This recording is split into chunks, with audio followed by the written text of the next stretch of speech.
श्रीरमृतविशधेरंशुभिप्लावयन्माम् आविर्भूयादनघमहिमा मानसे वागधीशः रमापतिं पूर्णगुणं मुकुन्दं व्यासं च विज्ञानसहस्रभारम् पूर्णप्रबोधं च सुतत्वदीपं क्रमाद्गुरूंश्च प्रणमामि मूर्ध्ना सर्वेन्द्रियाभिमानिस्तमुख्यप्राणस्तविष्णुना प्रेरितश्रीशतुष्ट्यर्थं करिष्ये कर्म चाखिलम् नारायणं नमस्कृत्य नरं चैव नरोत्तमं देवीं सरस्वतीं व्यासं ततो जयमुदीरये स्वस्त्यस्तु सतां हरिः ओम्।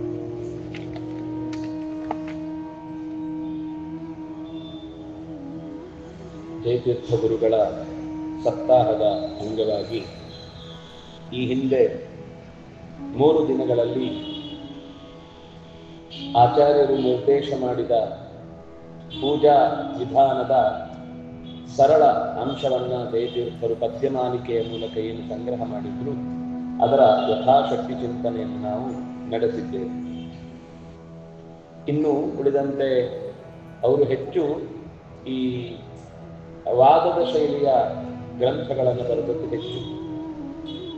ಆಚಾರ್ಯರ ನಂತರದಲ್ಲಿ ದೇಶಾದ್ಯಂತ ಇದ್ದ ಅನೇಕ ಆ ಕಾಲದ ಪ್ರಶ್ನೆ ಮಾಡುವಂತಹ ದಾರ್ಶನಿಕರ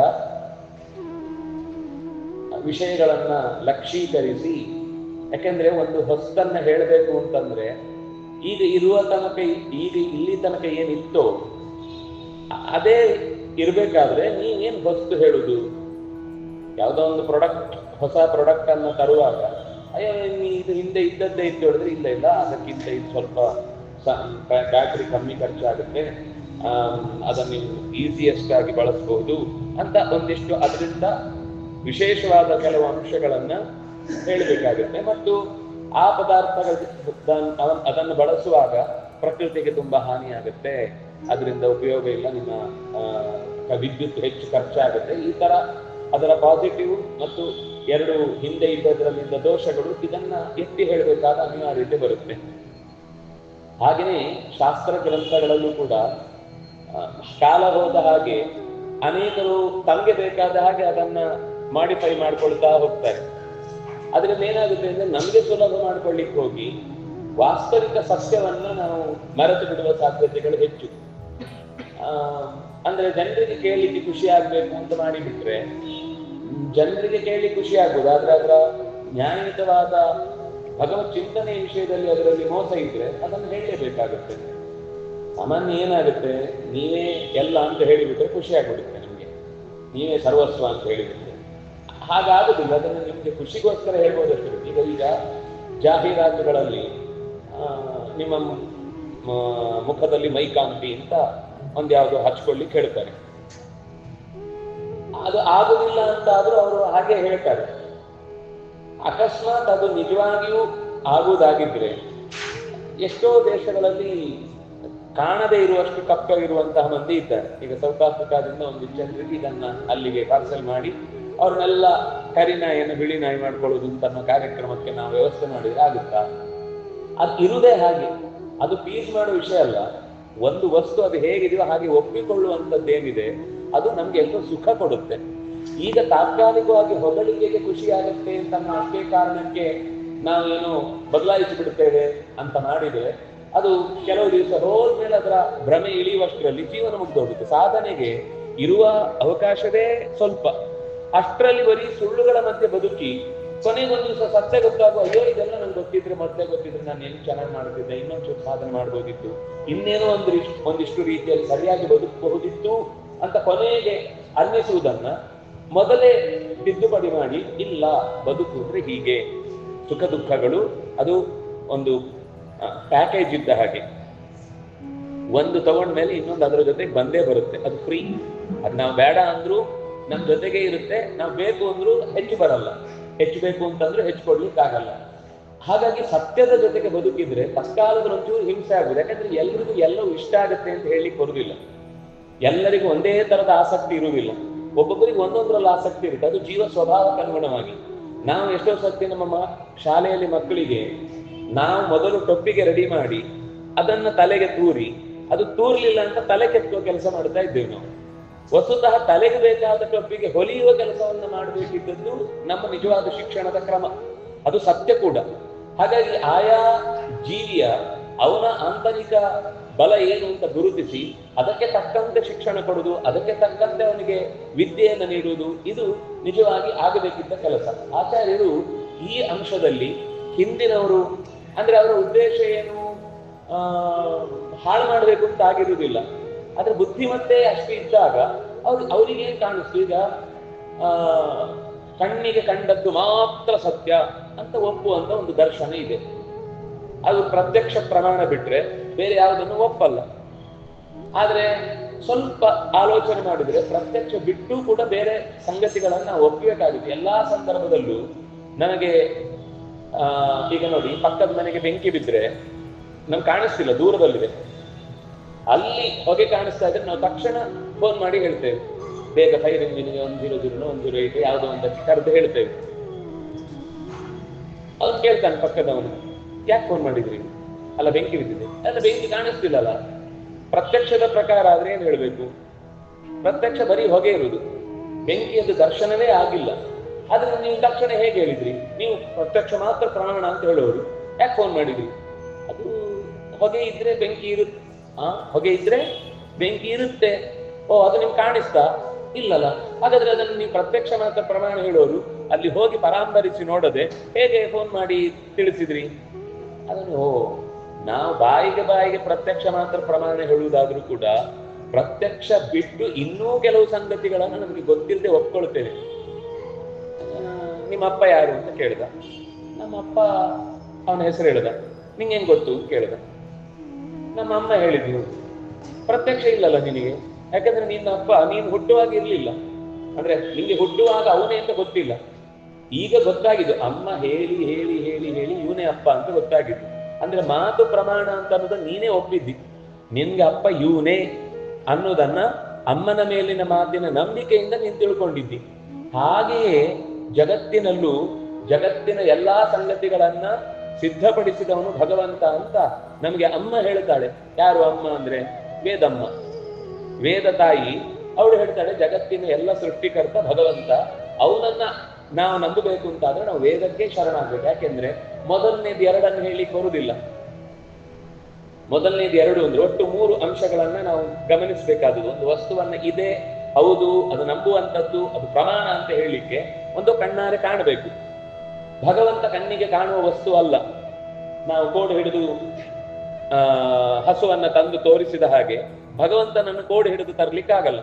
ದೇವರನ್ನು ಹೀಗೆ ತೋರಿಸಿದ್ರೆ ಅದು ನಾವು ಹೇಳ್ತೇವೆ ಬಹಳ ಹೆಮ್ಮೆಯಿಂದ, ನಾನು ತಿರುಪತಿಗೆ ಹೋಗಿ ತಿಮ್ಮಪ್ಪನನ್ನು ನೋಡಿ ಬಂದೆ. ಎಲ್ಲಿ ನೋಡಿದ್ವಿ ನಾವು ತಿಮ್ಮಪ್ಪನನ್ನ? ತಿಮ್ಮಪ್ಪನನ್ನ ಅಕಸ್ಮಾತ್ ನಾವು ಕಂಡ್ರೆ ಹೇಗಿರಬಹುದು ಅನ್ನುವುದರ ಒಂದು ಪ್ರತೀಕವನ್ನು ನೋಡಿದ್ದೇವೆ ಅಷ್ಟೇ. ಅದು ಪ್ರತೀಕ ಹೊರತು ದೇವರಲ್ಲ. ಉಡುಪಿಯಲ್ಲಿ ಕೃಷ್ಣನನ್ನು ನೋಡಿದೆ, ಅದು ಕೃಷ್ಣ ಅಲ್ಲ. ಅದು ಕೃಷ್ಣನನ್ನ ಸನ್ನಿಧಾನಿಸಿಕೊಂಡು ಇರುವಂತಹ ಒಂದು ಪ್ರತೀಕ. ಪ್ರತೀಕ ದೇವರಲ್ಲ ಯಾವತ್ತೂ ಕೂಡ. ಐಡಲ್ ವರ್ಷಿಪ್ ಮಾಡುವವರೆಲ್ಲ ಗೋ ಟು ಹೆಲ್ ಅಂತ ವಾದ ಇದೆಯಲ್ವಾ? ಅದನ್ನ ಆಚಾರ್ಯರು ಹೇಳ್ತಾರೆ, ವೇದವ್ಯಾಸರೇ ಹೇಳ್ತಾರೆ. ವೇದವ್ಯಾಸರೇ ನ ಪ್ರತೀಕೆ ನಹಿ ಸಹ. ಪ್ರತೀಕದಲ್ಲಿ ದೇವರಿದ್ದಾನೆ ಹೊರತು ಪ್ರತೀಕವೇ ದೇವರಲ್ಲ. ಯಾರೆಲ್ಲ ಪ್ರತೀಕವನ್ನೇ ದೇವರು ಅಂತ ಅರ್ಚನೆ ಮಾಡ್ತಾರೋ, ಅರ್ಚಾಯಾಮ್, ಪ್ರತಿಮೆಯನ್ನೇ ದೇವರು ಅಂತ ಯಾರು ಕಾಣ್ತಾನೋ ಅವನಿಗೆ ನರಕ ಅಂತಾನೆ ಹೇಳಿದೆ ಶಾಸ್ತ್ರ. ಪ್ರತಿಮೆ ಎಲ್ಲಿ ದೇವರು ಹೊರತು ಪ್ರತಿಮೆಯೇ ದೇವರಲ್ಲ. ಅದು ಕನಸಿನಲ್ಲಿ ಬಿದ್ದರೂ ಕೂಡ ಕನಸು ಬಂದದ್ದು ದೇವರಲ್ಲ. ಕನಸಿನಲ್ಲಿ ನಮ್ಮ ಮನಸ್ಸು ಪೇಂಟ್ ಮಾಡಿದ್ದದು. ಅಲ್ಲಿ ಅದರೊಳಗೆ ಚೈತನ್ಯಮಯನಾಗಿ ಭಗವಂತ ಇದ್ದಾನೆ ಅಂತ ಜೀವದ ಕಣ್ಣಿಗೆ ಕಾಣಬೇಕು ಹೊರತು ಮನಸ್ಸಿನ ಕಣ್ಣಿಗಾಗ್ಲಿ, ಹೊರಗಿನ ಕಣ್ಣಿಗಾಗ್ಲಿ, ಮಾಂಸದ ಕಣ್ಣಿಗಾಗ್ಲಿ ಕಂಡ್ರೆ ಅದು ದೇವರಾಗ್ಲಿಕ್ಕೆ ಸಾಧ್ಯ ಇಲ್ಲ. ಹಾಗಾಗಿ ಪ್ರತ್ಯಕ್ಷ ಇಲ್ಲ. ಇನ್ನೊಂದು ಹೇಳುವಂಥದ್ದು ಊಹಿಸುವುದು ಅಂತ. ನಾವು ಯಾವಾಗ ಊಹಿಸ್ತೇವೆ? ಮೊದಲು ಸ್ವಲ್ಪ ದಿವಸ ಕಂಡಿದ್ರೆ ಆಮೇಲೆ ಊಹಿಸ್ಲಿಕ್ಕಾಗುತ್ತೆ.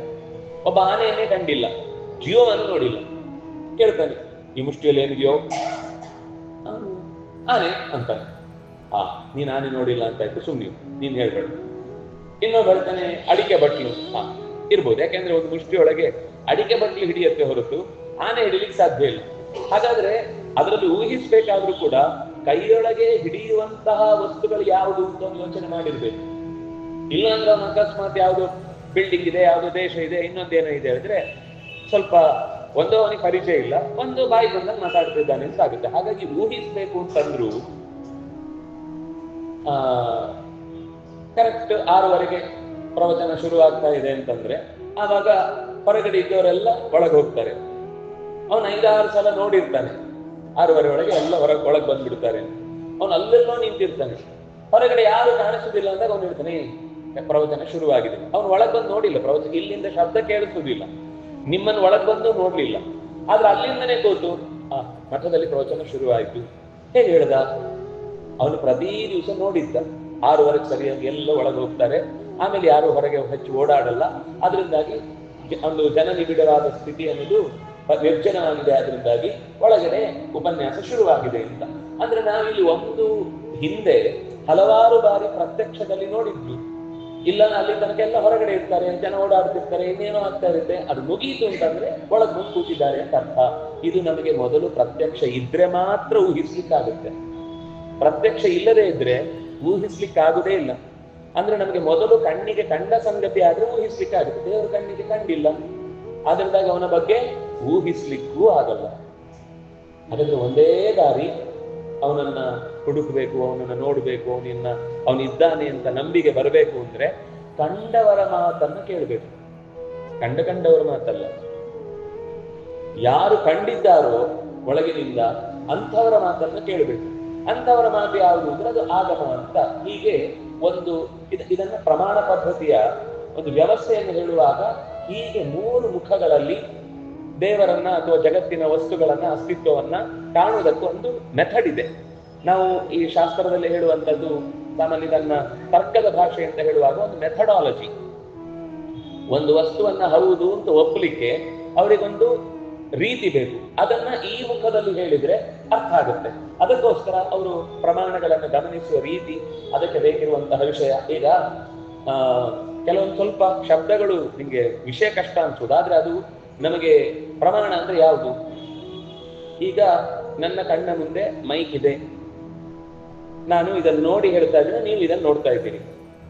ಇದೇ ಮಾತು ಇಲ್ಲಿ ನೋಡದ ಆ ಕಡೆ ಒಬ್ಬನಿಗೆ ಮೈಕಲ್ಲಿ ಕೇಳಿಸುತ್ತೆ, ಇಲ್ಲಿ ಮೈಕ್ ಇದೆ ಅನ್ನೋದು ಅವನಿಗೂ ಅರ್ಥ ಆಗುತ್ತೆ. ಅವನಿಗೂ ಅರ್ಥ ಆದಾಗ ಯಾಕೆ ಅರ್ಥ ಆಯ್ತು ಅಂದ್ರೆ, ನೀವ್ ಯಾರು ವಾಪಸ್ ಪ್ರಶ್ನೆ ಕೇಳ್ತಿಲ್ಲ, ಸರ್ ಮೈಕೇ ಇಲ್ಲ, ನೀವೇನ್ರಿ ಮೈಕ್ ಇದೆ ಅಂತ ಹೇಳ್ತೀರಾ ಅಂತ ಯಾರು ಹೇಳಲಿಲ್ಲ ನೀವು. ಹಾಗಾಗಿ ಅವನಿಗೆ ನಿಶ್ಚಯ ಆಯ್ತು ಮೈಕ್ ಇದೆ ಅಂತ. ಅಂದ್ರೆ ಮೈಕ್ ಇದೆ ಅನ್ನುವ ಮಾತೂ ಕೂಡ ಪ್ರಮಾಣ ಆಯ್ತು, ಮೈಕ್ ಇದೆ ಅಂತ ನೀವು ನೋಡಿದ್ದೂ ಪ್ರಮಾಣ ಆಯ್ತು.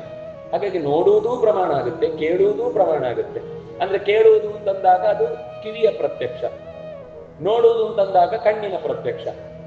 ಈಗ ಒಂದು ತಿಳ್ಕೊಳ್ಬೇಕು ಅಂತಂದಾಗ ಏನೆಲ್ಲ ಬೇಕು? ಕಣ್ಣು ಬೇಕು, ವಸ್ತು ಬೇಕು, ಅದರ ಮೇಲೆ ಬೆಳಕು ಬೇಕು. ಕಣ್ಣಿದ್ರೂ ಸಾಕಾಗುದಿಲ್ಲ ಕೆಲವೊಮ್ಮೆ. ಮನಸ್ಸೆಲ್ಲೋ ಇದ್ರೆ, ಸರ್ ನಿಮ್ ಮುಂದೆನೆ ಹೋದೆ ಸರ್, ನೀವು ನೋಡಿದ್ರು ನೋಡದಂಗೆ ಏನೋ ಯೋಚನೆ ಮಾಡ್ತಾ ಇದ್ರಿ, ನಾನು ಕೇಳಿದೆ ನಿಮ್ಮನ್ನು, ನೀವು ಆಗ್ಲೂ ಗಮನಿಸ್ಲಿಲ್ಲ. ಹೌದಾ, ನನ್ನ ತಲೆಯಲ್ಲಿ ಏನೋ ಬಿಸಿ ಇತ್ತು, ಬೇರೆ ಏನೋ ಯೋಚನೆ ಇತ್ತು, ಗೊತ್ತಾಗ್ಲಿಲ್ಲ, ಈಗ ಹೇಳು ಅಂತ. ಕಣ್ಣಿನ ಸಂಪರ್ಕ ಆಗಿದ್ರೂ ಕೂಡ, ವಸ್ತು ಎದುರುಗಡೆ ಬಂದಿದ್ರೂ ಕೂಡ, ಆ ವಸ್ತುವಿನ ಮೇಲೆ ಬೆಳಕಿದ್ರೂ ಕೂಡ ಆ ವಸ್ತುವನ್ನು ಗಮನಿಸುವುದಿಲ್ಲ. ಹಾಗಾದ್ರೆ ಇನ್ನೇನ್ ಬೇಕು? ಅದರ ಜೊತೆಗೆ ಮನಸ್ಸಿರ್ಬೇಕು. ಮನಸ್ಸಿದ್ರೂ ಕೆಲವೊಂದು ಸರ್ತಿ ಅದು ಜೀವದ ಜೊತೆಗೆ ಅಟೆನ್ಷನ್ ಇಲ್ಲ ಅಂದ್ರೆ, ಆಗ ಏನೋ ಗೊತ್ತಾಯ್ತು ಅಂತ ಅನ್ಸುತ್ತೆ, ಮರುಕ್ಷಣಕ್ಕೆ ಮರ್ತೋಗಿರುತ್ತೆ. ಆ ಜೀವದ ಜೊತೆಗೆ ಮನಸ್ಸಿನ ಜೊತೆಗೆ ಮತ್ತೆ ಜೀವದ ಸಂಪರ್ಕ ಇದ್ರೆ, ಜೀವ, ಮನಸ್ಸು, ಇಂದ್ರಿಯ, ವಸ್ತು ಇಷ್ಟಿದ್ರೆ ಮಾತ್ರ ಒಂದು ವಸ್ತುವನ್ನು ನಾವು ಸರಿಯಾಗಿ ತಿಳ್ಕೊಳ್ಳಿಕ್ಕಾಗುತ್ತೆ. ಇದರಲ್ಲಿ ಕೆಲವೊಂದು ಸರ್ತಿ ವಸ್ತು ಇರುತ್ತೆ, ಕಣ್ಣಿಗೆ ಹತ್ರ ಇರುತ್ತೆ, ಏನಾದ್ರೂ ಕಾಣಿಸುತ್ತಾ? ನೀವು ಯಾರ್ರೀ ಅಂತ ಕೇಳಿದಾಗ ಅವ್ನು ಇನ್ಸ್ಪೆಕ್ಟರ್ ಅಂತ ಕಣ್ಣು ಒಳಗಿಟ್ಟು ತೋರಿಸ್ತಾನೆ. ಅವನು ಅದರ ಹೆಸರು, ಅದ್ರ ಚಿಹ್ನೆ, ಅದ್ರ ಸಿಂಬಲ್, ಅದ್ರ ಸೈನ್ ಏನ್ ನೋಡೋದ್ರೊಳಗೆ ಒಂದು ಕಣ್ಣೊಳಗಿಟ್ಟು ಹಿಂಗೆ ತಗೊಂಡ್ಬಿಟ್ಟು ಯಾರು ತೋರಿಸಿದ್ರಾಗಲ್ಲ, ಕೆಳಗಿಟ್ಟು ನೋಡ್ಬೇಕು ಒಂದ್ಸಲ. ಅಂದ್ರೆ ಕಣ್ಣಿಗೆ ಅತ್ಯಂತ ಹತ್ತಿರ ಇದ್ರೂ ಕೂಡ ಕಾಣಿಸಲ್ಲ. ಅಂದ್ರೆ ಇದು ಒಂದು ದೋಷ. ಅಥವಾ ಆ ಕೋಣೆಯಲ್ಲಿ ನಿಂತ್ಕೊಂಡು ತೋರಿಸ್ತಾನೆ, ಅಲ್ಲಿಂದ ಅವನ ಆಧಾರ್ ಕಾರ್ಡ್ ತೋರಿಸಿದ್ನೋ ಇನ್ನೇನ್ ತೋರಿಸಿದ್ನೋ ಗೊತ್ತಿಲ್ಲ, ಒಂದು ಕಾರ್ಡ್ ಹಿಂಗೆ ತೋರಿಸ್ತಾನಷ್ಟೇ, ಅದನ್ನ ನಾವು ಹೇಳ್ತೇವೆ ಹತ್ರ ಬಾ.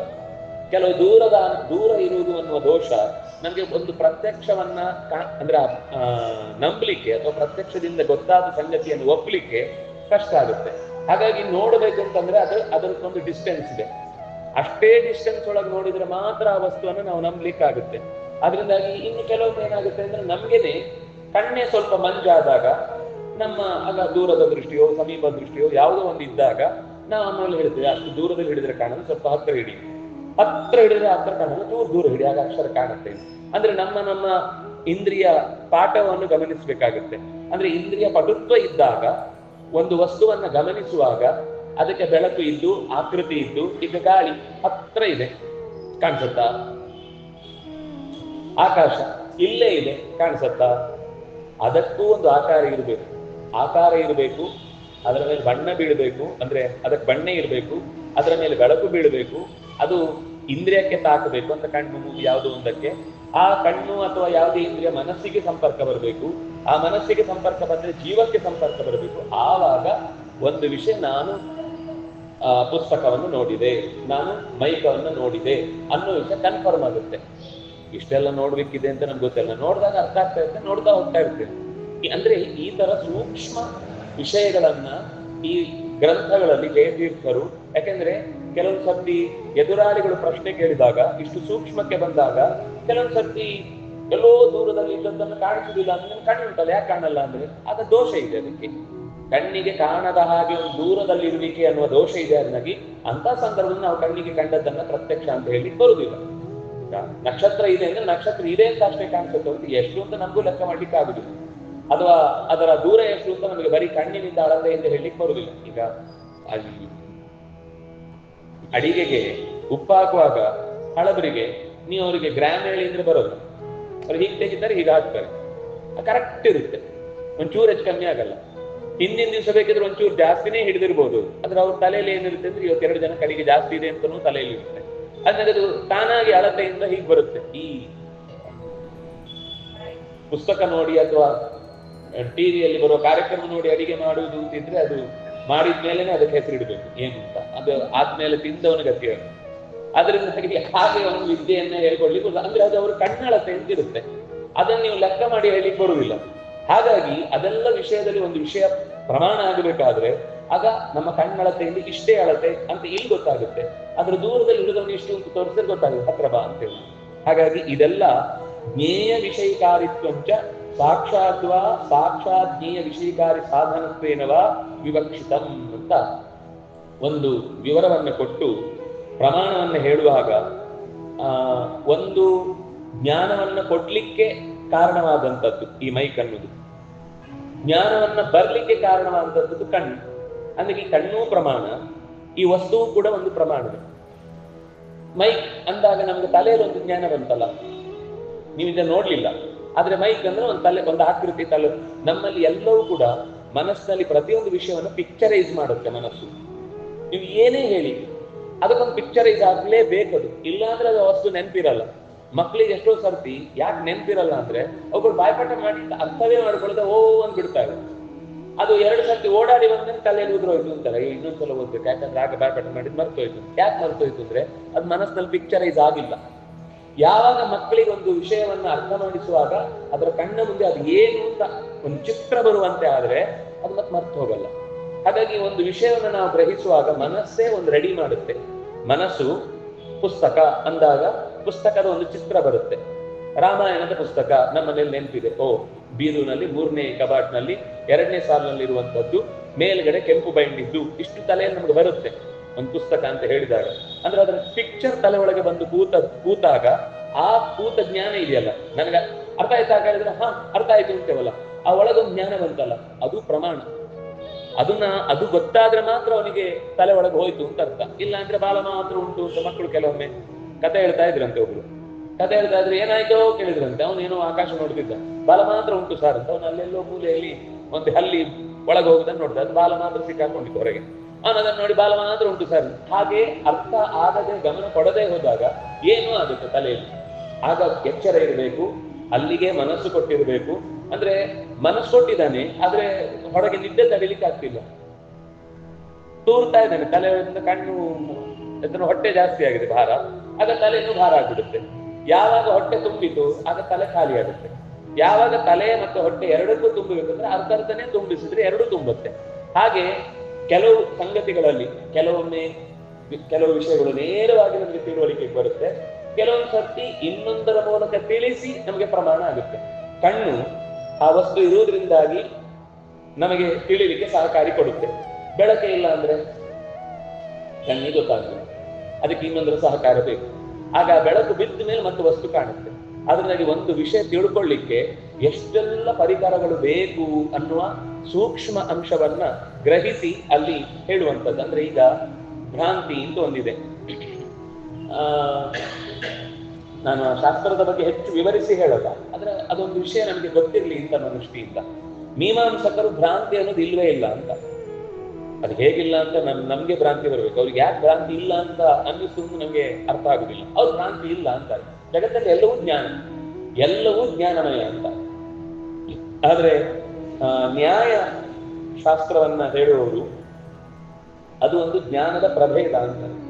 ಹೇಗೆ ಒಂದು ಹಾಲು ಕುಡಿದಾಗ ತೃಪ್ತಿ ಆಯ್ತು ಅಂತ ಅನ್ನೋ ಜ್ಞಾನ ಬಂತು, ಹಾಗೇನೆ ಒಂದು ವಸ್ತುವನ್ನ ಕಂಡಾಗ ಹಗ್ಗವನ್ನು ನೋಡಿ ಹಾವು ಅಂತ ಯೋಚನೆ ಬಂತಲ್ವಾ, ಅದು ಕೂಡ ಒಂದು ಜ್ಞಾನವೇ. ಅದನ್ನು ನೀವು ಭ್ರಾಂತಿಯಿಂದ ಶಬ್ದ ಹೇಳಲಿಕ್ಕಿಲ್ಲ ಅಂತ. ಇನ್ನು ಮಾಯಾವಾದಿಗಳು ಹೇಳುವಂಥದ್ದು ಏನು ಅಂದ್ರೆ, ಹಿಂದೆ ಯಾವತ್ತೋ ಒಂದು ಭೂತಕಾಲೇ ಅಸ್ಮದೀಯ ಜ್ಞಾನಮೇವ ದೃಶ್ಯತೆ, ಹಿಂದೆ ಏನು ನೋಡಿದ್ವಿ ಅದು ಈಗ ಇಲ್ಲಿ ಕಾಣಿಸುತ್ತೆ. ಹಿಂದೆ ನೋಡಿದ್ದಿತ್ತಲ್ಲ ಹಾವು ಅಂತ, ಅದು ಅದೇ ಹಾವು ಇಲ್ಲಿ ಕಾಣಿಸುತ್ತೆ ಅಂತ. ಆದ್ರೆ ಮಧ್ವ ಚಿಂತನೆಯಲ್ಲಿ ಅಥವಾ ಆಚಾರ್ಯರ ಪರಂಪರೆಯಲ್ಲಿ ಜಯತೀರ್ಥರು ಅದನ್ನು ಬಿಡಿಸುವಾಗ ಹೇಳ್ತಾರೆ, ಅಸದೇವ ರಜತಂ ಪ್ರತ್ಯಭಾವ.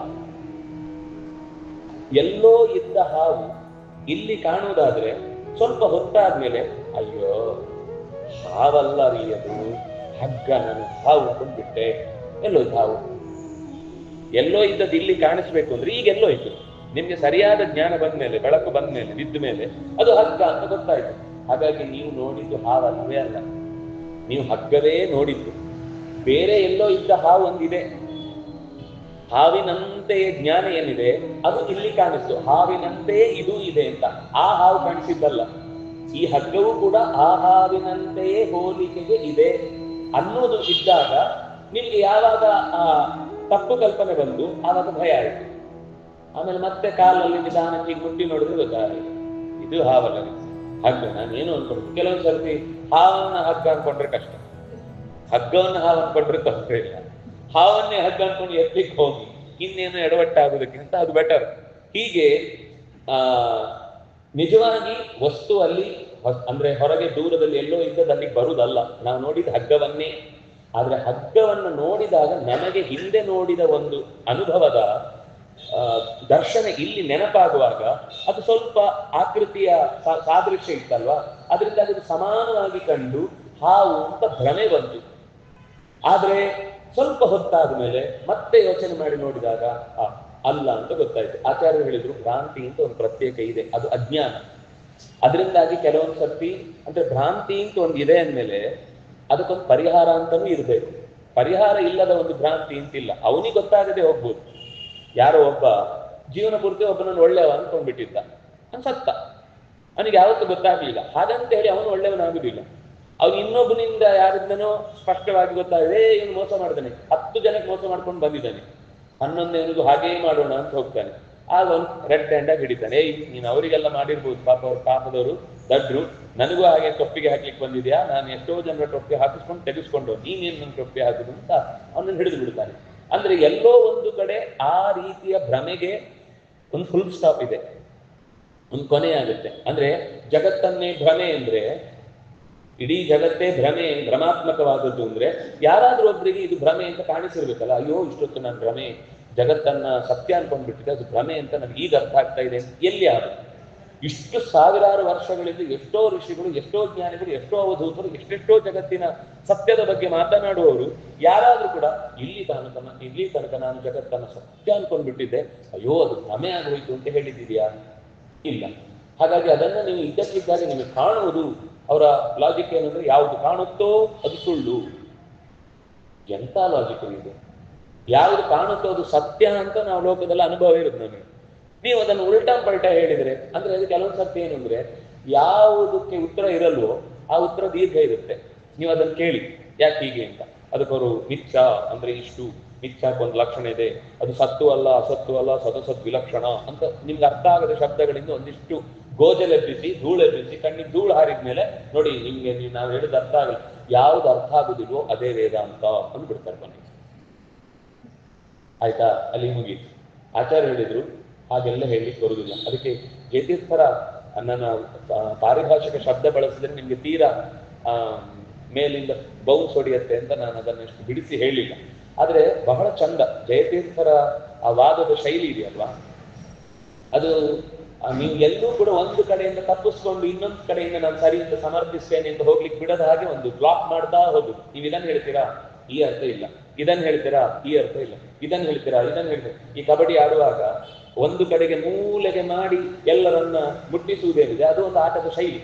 ನೀವು ಅವರನ್ನು ಒಂದ್ ಕಡೆಗೆ ಬಿಟ್ರೆ ಹಿಂದಿಂದ ಹಿಡಿತಾರೆ, ಆದ್ರೆ ನೀವು ಮಧ್ಯಕ್ಕೆ ಯಾವತ್ತಿರ್ಬೋದು ಅದನ್ನೆಲ್ಲ ಒಂದ್ ಸೈಡಿಗೆ ಮಾಡಿ ನೀವು ಸೇಫ್ ಅಂತ ಆದ್ಮೇಲೆ ಅವರನ್ನು ಹಿಡಿದು ಹಾಕ್ಬೇಕು. ಹೇಗೋ ಹಾಗೆ ಜಯತೀರ್ಥರು ಅವರ ಪ್ರತಿಯೊಂದು ನಿಮ್ಮ ಅಭಿಪ್ರಾಯ ಇದಾ, ಈ ಅರ್ಥದಲ್ಲಿ ಹೇಳಿಕ್ ಬರುವುದಿಲ್ಲ, ನಿಮ್ಮ ಅಭಿಪ್ರಾಯ ಇದಾ, ಈ ಅರ್ಥದಲ್ಲೂ ಹೇಳಿಕ್ ಅವರು ನಿತ್ಯಾನಂದಕ್ಕೆ ನೂರಾರು ಅರ್ಥಗಳನ್ನು ಹೇಳ್ತಾರೆ.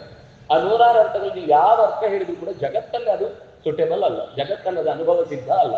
ನೀವು ಸುಮ್ಮನೆ ನಿಮ್ಗೆ ಮಾತು ಚೆನ್ನಾಗಿ ಆಡ್ತೀರಿ ಅನ್ನುವ ಕಾರಣಕ್ಕೋಸ್ಕರ ನೀವು ಭ್ರಮೆಗೆ ಅಂದ್ರೆ ಜನರನ್ನ ಮೆಸ್ಮರೈಸ್ ಮಾಡ್ಲಿಕ್ಕೆ ಟ್ರೈ ಮಾಡ್ತಾ ಇದ್ದೀರಿ ಹೊರತು ಸತ್ಯ ಅದಲ್ಲ ಅಂತ ಇದು ಒಂದು ವಾದದ ಶೈಲಿ.